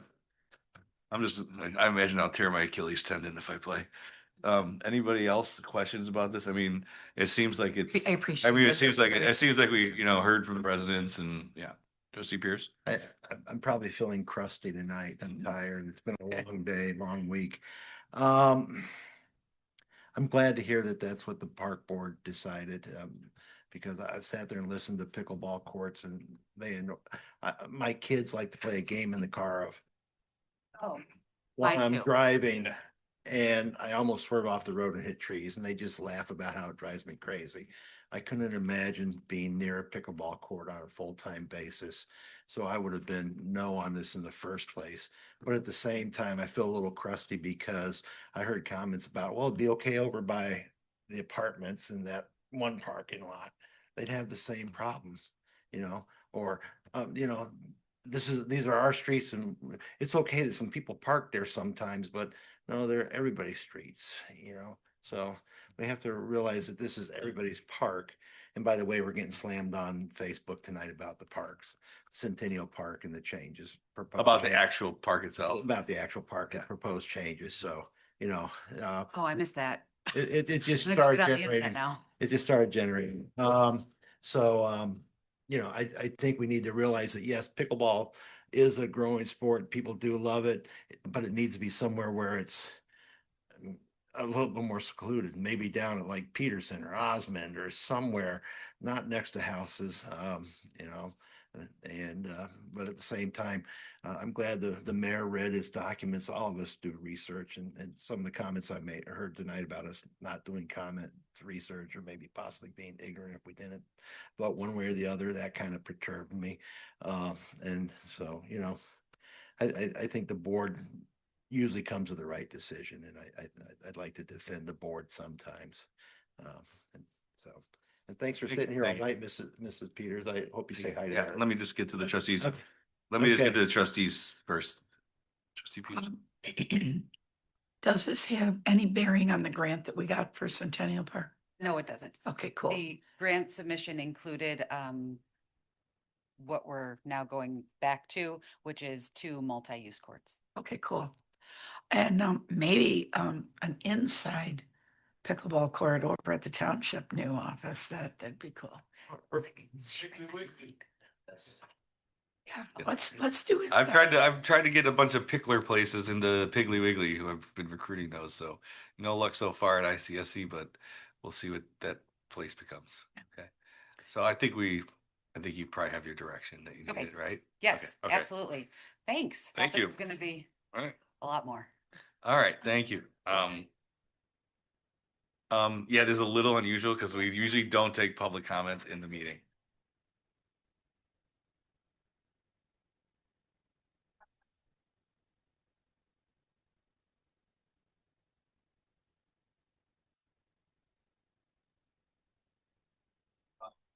All right. And then when we get into our regular meeting, if you really want to stick around, there is another public comment section too. But yeah, okay. But that should be a lot faster than this. Next is discussion regarding a text amendment related to government. Is that government? It's not government, related to window signs within the village of Antioch. Again, Mark, I will tell you that I've been, again, I think I told in our quarterly meeting, we're going to really be looking at our code, either enforcing it or changing it. And nothing drives me more crazy than when every building in town has like the full window covered with Snoop Dogg and a Corona bottle or something. So we got to start like looking at our codes here. But Mark, floor is yours. This topic has to do with the window signage, as was mentioned. So the code has certain requirements for the amount of window signage. It's percentage. Usually it's 35%. In the downtown area, it's more like 25%. And as you know or don't know, that some businesses in town have way more than 25 or 35% of their windows covered with signage. Do you have a limitation in code? Yes. We got a building that's got blackened windows. And I would consider that signage. Yeah, so would I. So it's opaque. So the question is, my question is relative to this memorandum is, the code does have something. Some other codes in other municipalities are higher, have a higher percentage of window signage than Antioch does. You mean like 50% or you mean, 50, okay. sometimes you see okay. 50. Okay. So my question is, is the board okay with what the code says, which is 35%, generally speaking? Some areas are 25. Is that, too restrictive? Because I brought to Mike Garrigan exemption if it's where they need their privacy with HIPAA, medical office, Athletico up in front where they want to keep that privacy of patients. If it's a, So they can get an yeah. exclude. If it's a, a room where people are being, interviewed, let's say, or there's some customer, but sometimes the areas that you're talking about are just the lobby areas, and there's all kinds of signs. Yeah, that's right. No, I'm agreeing with just the privacy. Right. That would, So the question is, should this be, also, is it enough, too little, and then should it be, enforced? I mean, I'll let, My question is, it's easy to talk percentages without actually viewing percentages. Is there any way that we could get examples of signage within, let's say, Main Street that is 25, 35, 45, 50%? And yet, when we're talking about this, are we talking about grandfathering in, current signage? I would say we would, when I talk about this, it's a newer thing, obviously I'm just going to say it. The gaming signs drive me crazy, covering all the windows. And it's like the new liquor distributor thing is this, you can see out, but it, blocks the whole window. And there's places that have them like literally covering all their windows. And I think if we go this path, because there are going to be some upset building owners, I would say we'd give them 6 months to come into compliance. So it's not like immediate, but we just got to figure out what that percentage is to like say, hey, we're going to enforce this, and you got 6 months to figure out what you're going to do, how you're going to get these off your Or windows. 4 months. Yeah, whatever. Yeah, Yeah. yeah. People are not gonna be happy though. And there's gonna be some unhappy what- people out there. While we're looking at the window signage covering this windows and stuff, are we also looking at the lighting that's getting put in some of the windows? You've got, like the vape stores, they got all sorts of bright lights, white lights. You go to 41 and 173, those shops down there. The one has high intensity Christmas lights around every window. That's spreading throughout the country. Everywhere I drive in town, they've got that. It just, these high intensity lights on the windows are just as bad as having signage thing. I mean, a signage cover. What's You that? have to have an ordinance that you can't do that. I think we do. I think Yeah. the last time we had a window lighting ordinance, you were allowed to. One shops. I'm going to tell you that one of the things I was really happy to hear was Amy was getting a government secure version of AI. And I said, the first thing I want you to do is I want you to drop our code in there and tell us all the inconsistencies in this code and point them out line by line, because that's going to be a year-long project cleaning that up.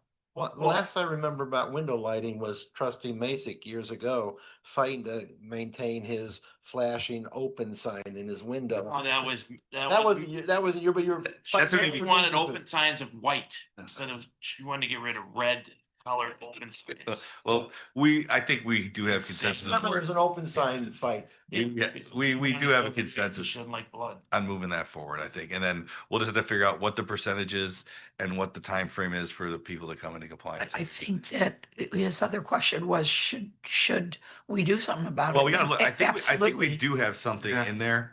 I can imagine, like I said, I know there's not throwing names out there, but I think Station 51 has some of those lights and some of the other places now. So once one sees it, it's gonna be look like Tokyo. It's gonna look like Tokyo down Main Street at some point. So I gotta figure that out in advance.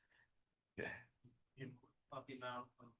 35%. I mean, 50 for sure. Yeah. Right. No.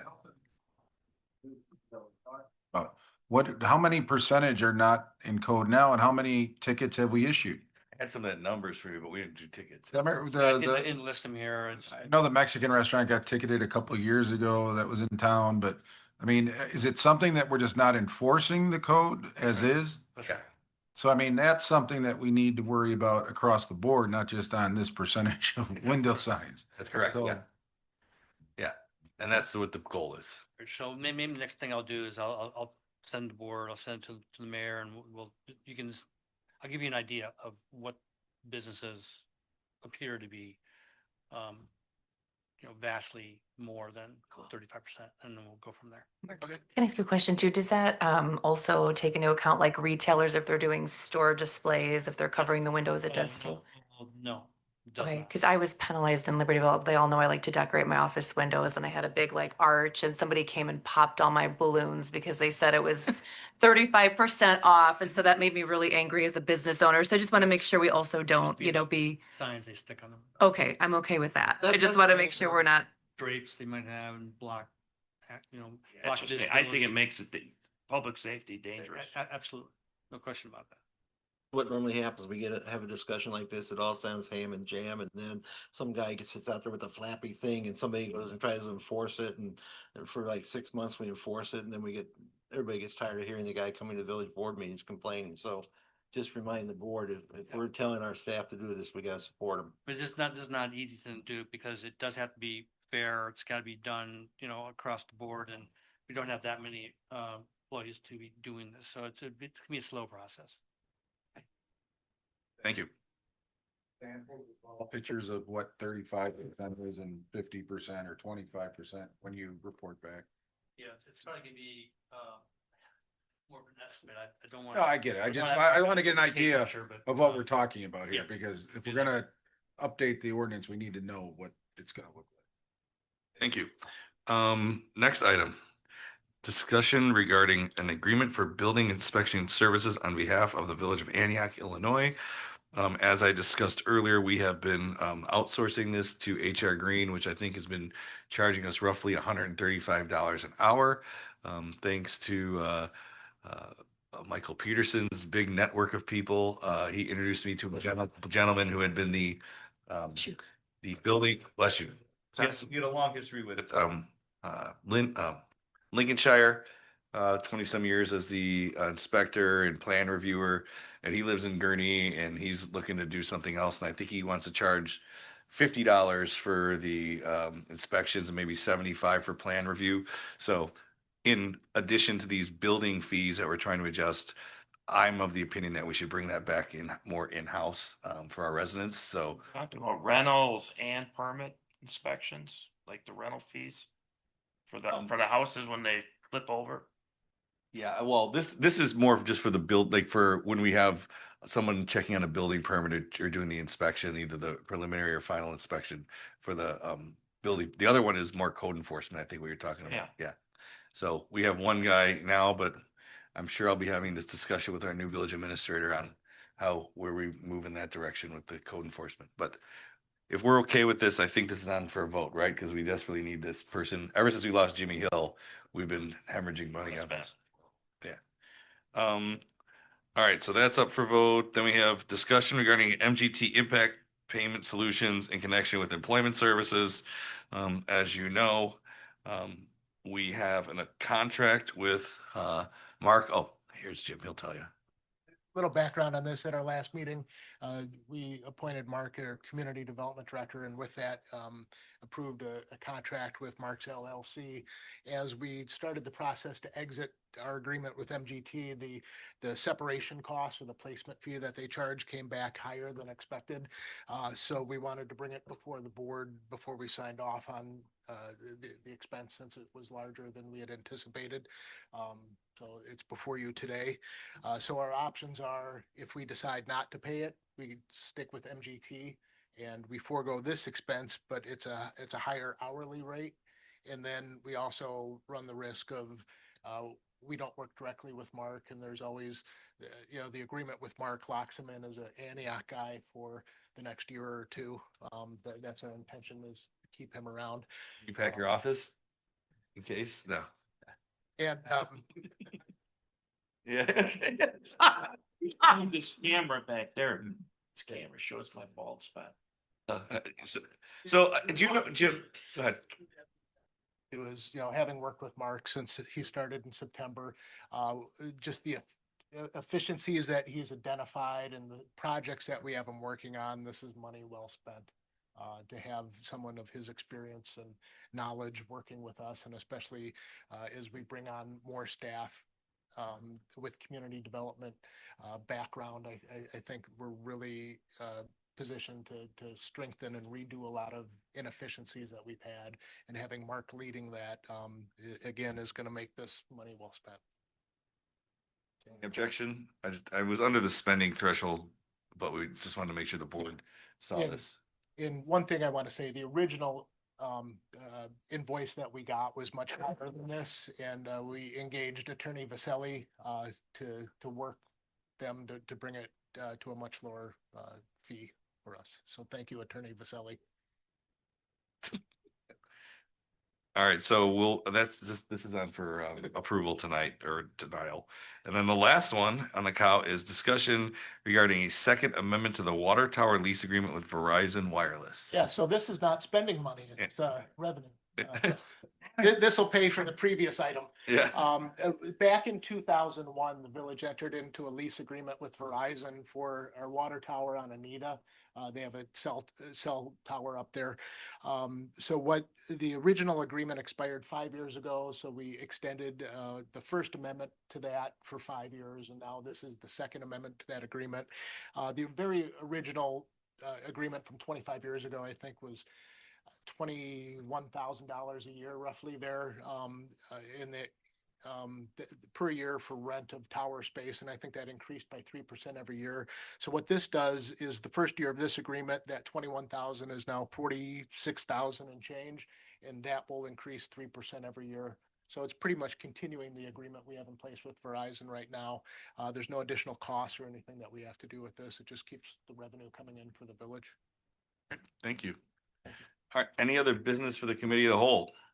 All right, if not, I'd entertain a motion to adjourn this committee of the whole meeting. So moved. Motion trustee Peterson, Second. second trustee McNeil, all in favor? Aye. Aye. Any opposed? All right, this meeting is adjourned. We'll take a 5-minute recess for the regular meeting. Call the regular meeting to order at 8:44. Roll call, please. Trustee Masek, trustee Bluthart. Here. Here.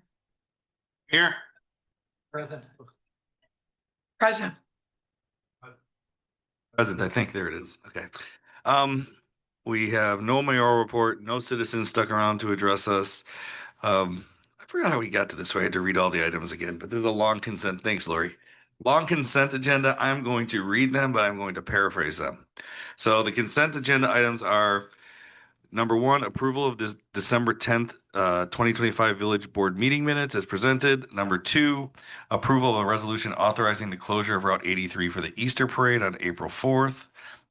We have the approval of the resolution authorizing a special event liquor license to Professional Beverage for the kickoff concert on June 11th. We have number 4, approval of a resolution authorizing a special event liquor license to the same company for the Shamrock Jam on March 7th. We have approval of a resolution for a special event liquor license. He's gonna be like, how many drinking events do these guys have? Special event liquor license for the Small Town Smokeout on September 12th. And then we have approval of a resolution now for a special event liquor license to the Brothers of Liberty, who are here for their comedy night, which Scott Pierce will attend on January 24th.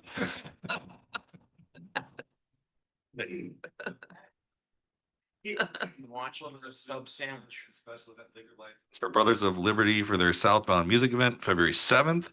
Approval of a resolution authorizing the village administrator to execute a contract with the Mad Bomber to do the fireworks show in the amount of $43,000. That's resolution 2607. Do I have a motion and a second? Motion trustee Bluthart. Second trustee Peterson. Poll 2, 4, 8, 6, and 8. Which one? 2, 4, 6, and 8. I'm just teasing. Okay. Good. All right. All right. We have a motion. We have a second. Madam Clerk. Masek, Yes. Bluthart. Yes. McNeil. Yes. Martinez. Yes. Pierce. Aye. Peterson. Yes. 6 votes. 6 voting yes, motion carries. It's got some weird setting that is showing each microphone is picking up. We'll have to figure that out. Who's in seat 9? 2. Oh, I'm 9. Okay. Who's in seat 2? Okay. I'm in seat 2. Okay, I was picking these up. All right, so regular business is number 1, consideration and approval of payments of accounts payable as prepared by staff in the amount of $1,684,871.20. Do I have a motion and a second? Motion trustee Bluthart. Second. Second trustee McNeil. Any brief discussion or questions on these items? I think a big chunk of it is Public Works. I think I saw about 700,000 or so. Okay, roll call. Yes. Yes. Yes. Yeah. Aye. Yes. Six voting yes, motion carries. Next is consideration and approval of a resolution authorizing the village administrator to execute a contract agreement with SB Friedman Development Advisors for downtown TIF district designation and development services, resolution number 26-08. Do I have a motion and a second? So moved. Motion trustee Pierce. Second trustee Peterson. Roll call, please. Yes. Yes. Yes. Yes. Yes. Six voting yes, motion carries. Next is consideration and approval of a resolution authorizing the treatment facility to proceed with the purchase of a replacement fire alarm panel and components in the amount of $20,107.56 from Automatic Fire Systems, Resolution 2609. Do I have a motion and a second? So moved. Motion trustee Peterson. Second. Second, trustee McNeil. Roll call, please. Mason, Luther. Yes. McNeil. Yes. Martinez. Yes. Pierce.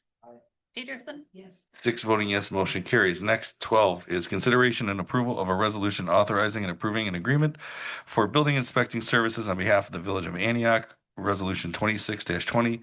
Do I have a motion and a second? Motion trustee Bluthart, Second. second trustee McNeil. Roll call, please. Mason, Luther. Yes. McNeil. Yes. Martinez. Yes. Pierce. Peterson. Yes. Six voting yes, motion carries. Consideration, number 13, consideration and approval of a resolution authorizing the village administrator to execute a second amendment to the water tower lease agreement with Verizon Wireless, resolution number 26-11. Do I have a motion and a second? Move. Motion trustee Bluthart. Second. Second trustee Peterson. Roll call, please. Luther. Yes. McNeil. Yes. Martinez. Yes. Pierce. Peterson. Yes. Six voting yes, motion carries. Item 14, consideration and approval of a resolution authorizing and approving a payment to MGT Impact Solutions in connection with the employment services on behalf of the Village of Antioch. This is regarding Director Janik. This is resolution 26-12. Do I have a motion and a second? So moved. Motion trustee Peterson, Second. second trustee McNeil. Roll call, please.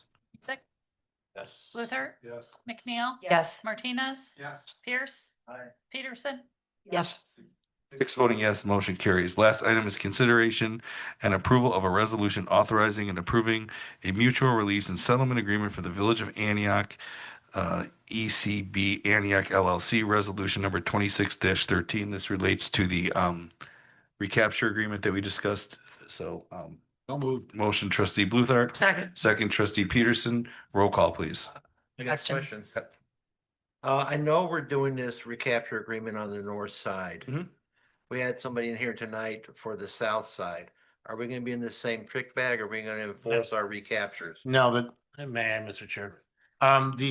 This will discharge all recapture obligations with regards to the village and ECB Antioch LLC. Okay. Thank you. Thank you.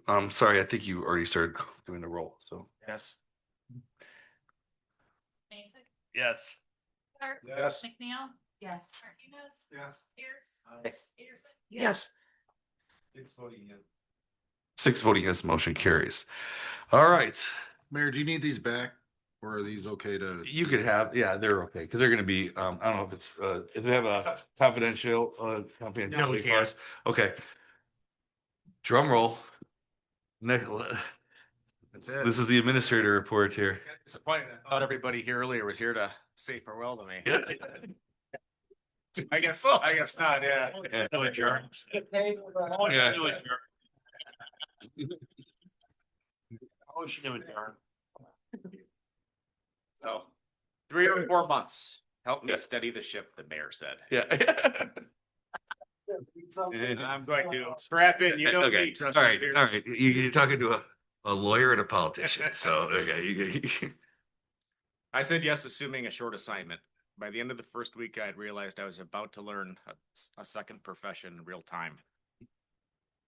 Now, 26 months later, I could say that the ship is more steady than when I came aboard.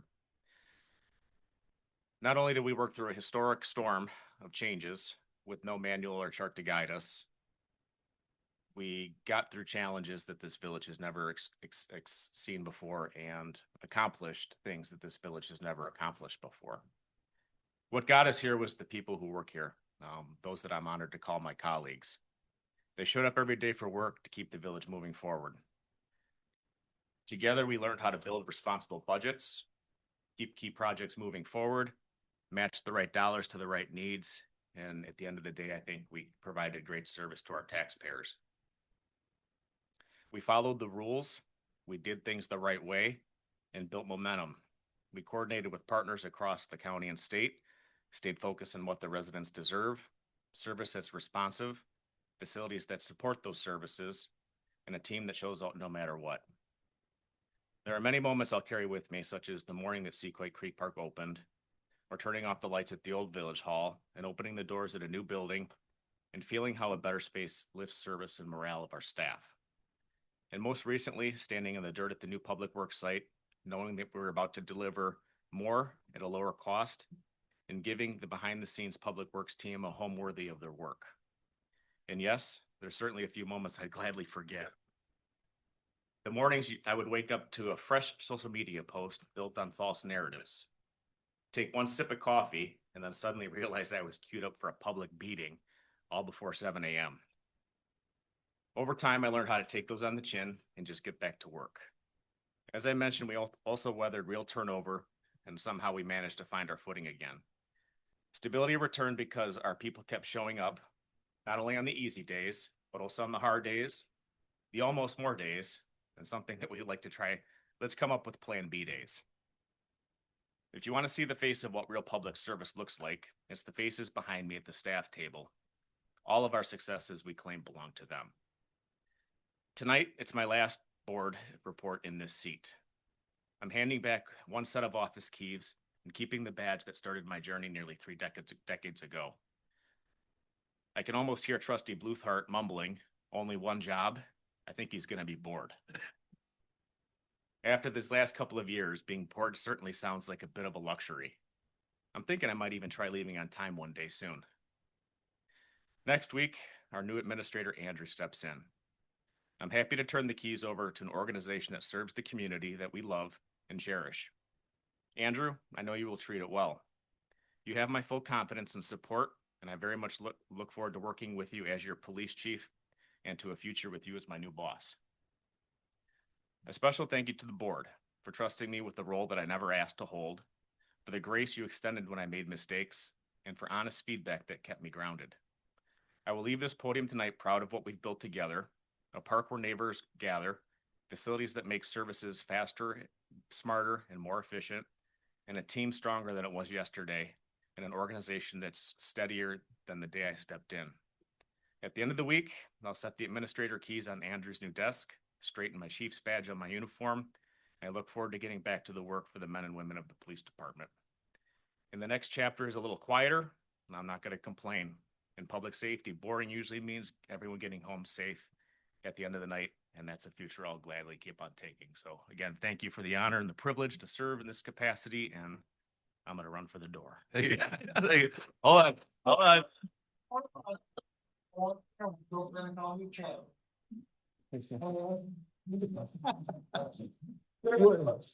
Would you please turn off the Christmas tree lights on your way out? I'm glad he hit the right button.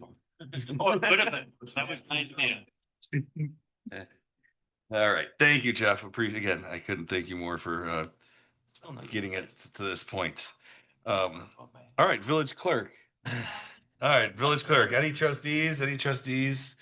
All right. Mayor, yeah, I sure. got a quick comment. This came to mind as we were standing out here in the hallway, and by chance I got a chance to talk to Director Katie about it. And I so happened to see the Antioch Theater run a program with a membership clause, and it's a horror show themed membership, and where members get T-shirts. And so I thought of Katie and the good work that they did over the summer with the Thursday night T-shirts. And with that in mind, I also thought of what we could potentially do this year, knowing that it's the 250th anniversary of the Declaration of Independence. And Katie and I said she's already come up with some brainstorming ideas, and I was curious if we could talk to the Lakes Regional Historical Society, knowing good and well that they were here with the 1976. I thought you were going to say they were here 250 years ago. I'm not trying to lose votes here, man.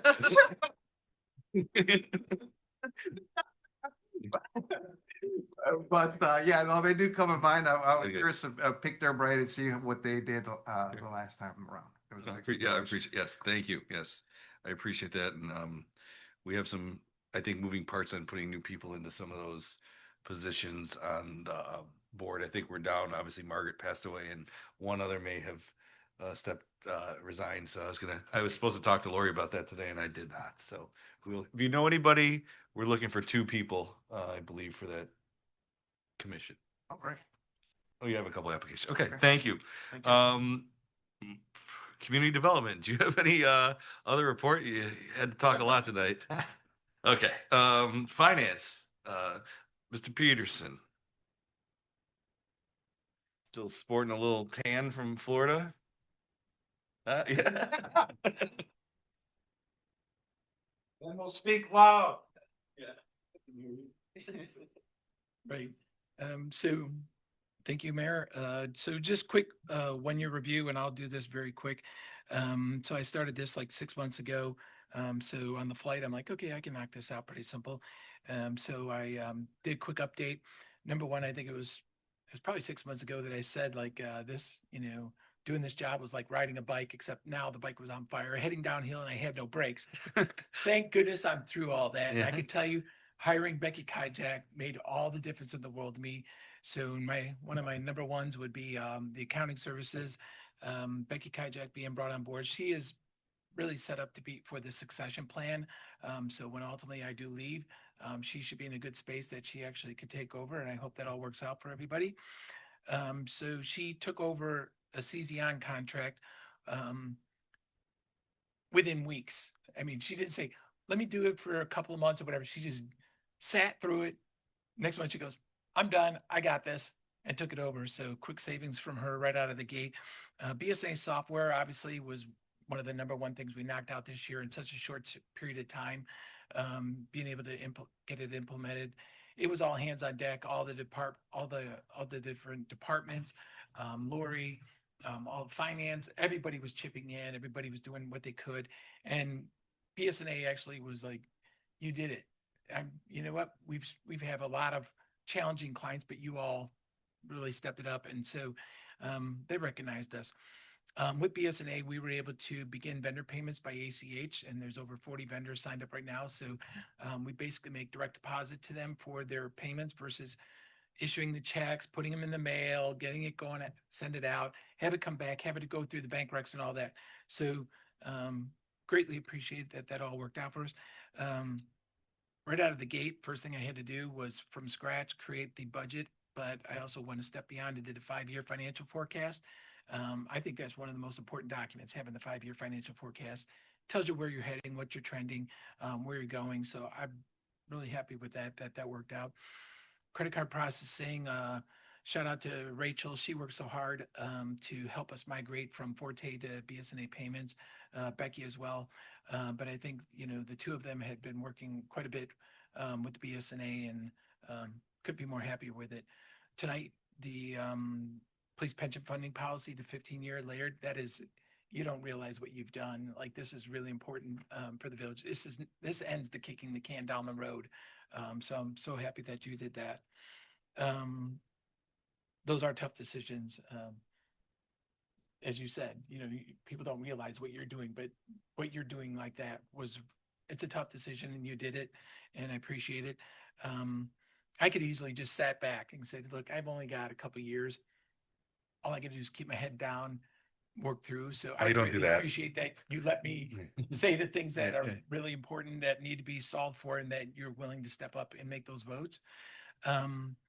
Onboarding. So that was big. It's been big.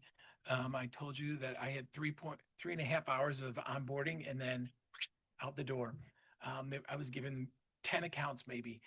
The number of accounts I have to work with, all the financial institutions, all the user accounts, that they go on and on and on. I actually have 16 pages of notes of all the accounts, the passwords, and it's all just easily handed over. And I won't be walking away saying, no, it's all just going with me. That was craziness for me. That was one of the hardest things when I started, was just getting on board. Creating the tax levy steps, that's a big item, and the audit steps, that gives a little roadmap, a checklist, for who follows me. Record retention, you know how much finance loved paper. My gosh, when I got over there. So we digitized, we have over 4 years of accounts payable records digitized now, so we're not gonna be ones adding the whole storage unit wherever this paper ends up going. Happy for that. So over 55,000 in one-time savings, another 126,000 annual savings. So pushing more than 181,000 in savings over this last year, as well as bringing in the new revenue, the non-home rule municipal retail occupation tax. And this is where I put it in at 2.25 million. Really, yes, it was 2.5 million. And I actually have an extra $45 to add to that number. Permit for trustee Masick striping. Add that to my list. Property taxes. Next biggest item on the list is property taxes. Why am I getting picked on? I just speak facts. I just want to let you know, I'm just doing the facts here. Property taxes, this is the one opportunity I think we'll be able to work out the voluntary reduction to the property taxes for tax year 2025, and I'm looking forward to that. March 11th Cal meeting to bring you up to speed and see that this happens. Cost comparison. So when you look at it, you say, all right, cut to the chase. I never get to know the real answers on what it's costing. So my contract first year was $197,600. If the former finance director had continued and continued with benefits, taxes, and had a pay increase in May 1 of 3%, you actually paid me $11,000 more than you would have paid her, just so you know. Had you hired me through MGT, you'd have paid me for all the overtime I worked, and they put a 40% bump on their number. It would have been $369,000. So when I first met with Jeff and talked about like what could we do hourly, and I said, you can't afford me hourly. You do not want me to be hourly. And so currently, as of right now, is like 75 days of overtime that I won't be paid out for. You went off the ball guy's side. Right. So it's been a pleasure the first year. Looking forward to 2026. Thank you for your time. Thank you. And I will just quickly, I will say, Michael's a great example for this place because others here, Jeff, Lori, Jim, Dennis, like people spend hours here, but Michael's car is here all the time. I'm like, holy cow, he's still at the office. Second story is, and thank you for all you did to get us to this point. But Jimmy Vaselli was down at the finance directors conference, and he said Michael Peterson walked in the room. It was like Mick Jagger walked in the room. So we're lucky to have you. Okay. Next is the police report. I'll keep things brief for a change. Just some department highlights real quick. In the month of December, we handled just shy of 14,000 incidents. So the normal winter slowdown that we have historically seen seems to kind of be a thing of the past. Just kind of wrapped into those numbers, there was a little over 200 traffic stops, nearly 50 crash reports, resulting in 16 arrests made. There's a couple staffing highlights for us. So some of our newer officers, Officer Lauterbach and Officer Hart, have successfully completed their field training program and have been released to solo patrol. So having an additional couple boots on the ground is really helping address some of our operational shortages that we continue to experience. We do currently still have one vacancy. Just to refresh the board, Sergeant Marsh continues with his cancer treatment, so he's still expected to be out until March. He's doing very well, I'm told. He's wrapped up the stem cell treatments and the worst of the chemo, and he's doing very well and starting to feel a little bit better. We found a lot of ways to keep him working while he was off and in isolation. So there's been a lot of very large projects that we've just had to delay because we didn't have the capacity to do it. So he's been able to step up and do a lot of those kind of behind the scenes things that we've needed to complete over the last couple of years. Our newest officer, Sereno, he had graduated on the 5th from the academy, and he's now in phase B of his field training and doing well. Some training initiatives we never took. So Detective Bolton attended some advanced sexual assault investigation training. Officers Grogan and Resendez attended rural drug interdiction training. Detective Bolton and SRO Schultz attended Advanced Cyber Investigations and Death Investigations training. There was a transition in our school resource officer assignment at the high school. Detective Macco, SRO Macco, had asked to come out of the high school due to some challenges that she was experiencing life. So we were able to accommodate that and work with the high school, and Officer Mike Albright was chosen. So if you ever met Big Mike, he's about 6'5", 300 pounds. So you can probably expect to see him on the wrestling mats with the kids, but he's another one of those gentle giants we have. And I think he's going to be a fantastic fit over there at our high school. We're in the process of completing our annual department-wide CPR certification. So every member of the police department, civilian and sworn, will have CPR and AED certification done through American Heart Association. Then once again, our Shop with the Cop program was another resounding success for us. We were able to serve 50 families again, and thanks to all our great sponsors, and most importantly to my staff for putting that on. It's on their own time, and they're always happy to give a little back. Just a couple of anniversaries. You may have seen on Facebook that Sergeant Johnson received his 15 years of service. Sergeant Marsh has reached 12 years of service. Officer Galliotto, who you saw tonight, is at 5 years of service with us. Officer Macco at 4, and then Officer Ardenas, Ferris, and Bill Boyd just hit their 3 years. So unless there's any questions, that will conclude my report. Oh, how's Norm doing? I haven't heard anything about Norm lately. Norm is doing fantastic. He recently stopped in to do his open enrollment, and he's looking forward to getting back on the golf course. He's spending a lot of time cooking, and I asked him if he was still contemplating going back to work. I got a resounding no. Okay. So he's enjoying life. All right, thank you. Find out for. So do like ride-alongs for a while now that you're gonna be a police officer again? Yeah, right back into field training. Yes. Okay. Yeah, 100%. Okay. 100%. I hope I pass. I don't know what I'm going to do next. And of course, you could fill that one shortage too. It's at midnight. So I don't do that anymore, Scott. All right. When I call you. All right, so I do have a request for a very, very brief executive session with no further business to take place after executive session. Very brief for personnel. Do I have a motion and a second for that? Motion trustee Peterson, second trustee Bluthart or Pierce. So roll call, please. Luther? Yes. McNeil? Yes. Martinez? Yes. Pierce? Aye. Peterson? Yes. All right, 6 voting yes. We're in executive session with no further business to take place afterwards. Yeah. What's that? Oh, there is action. Oh, with action. With action.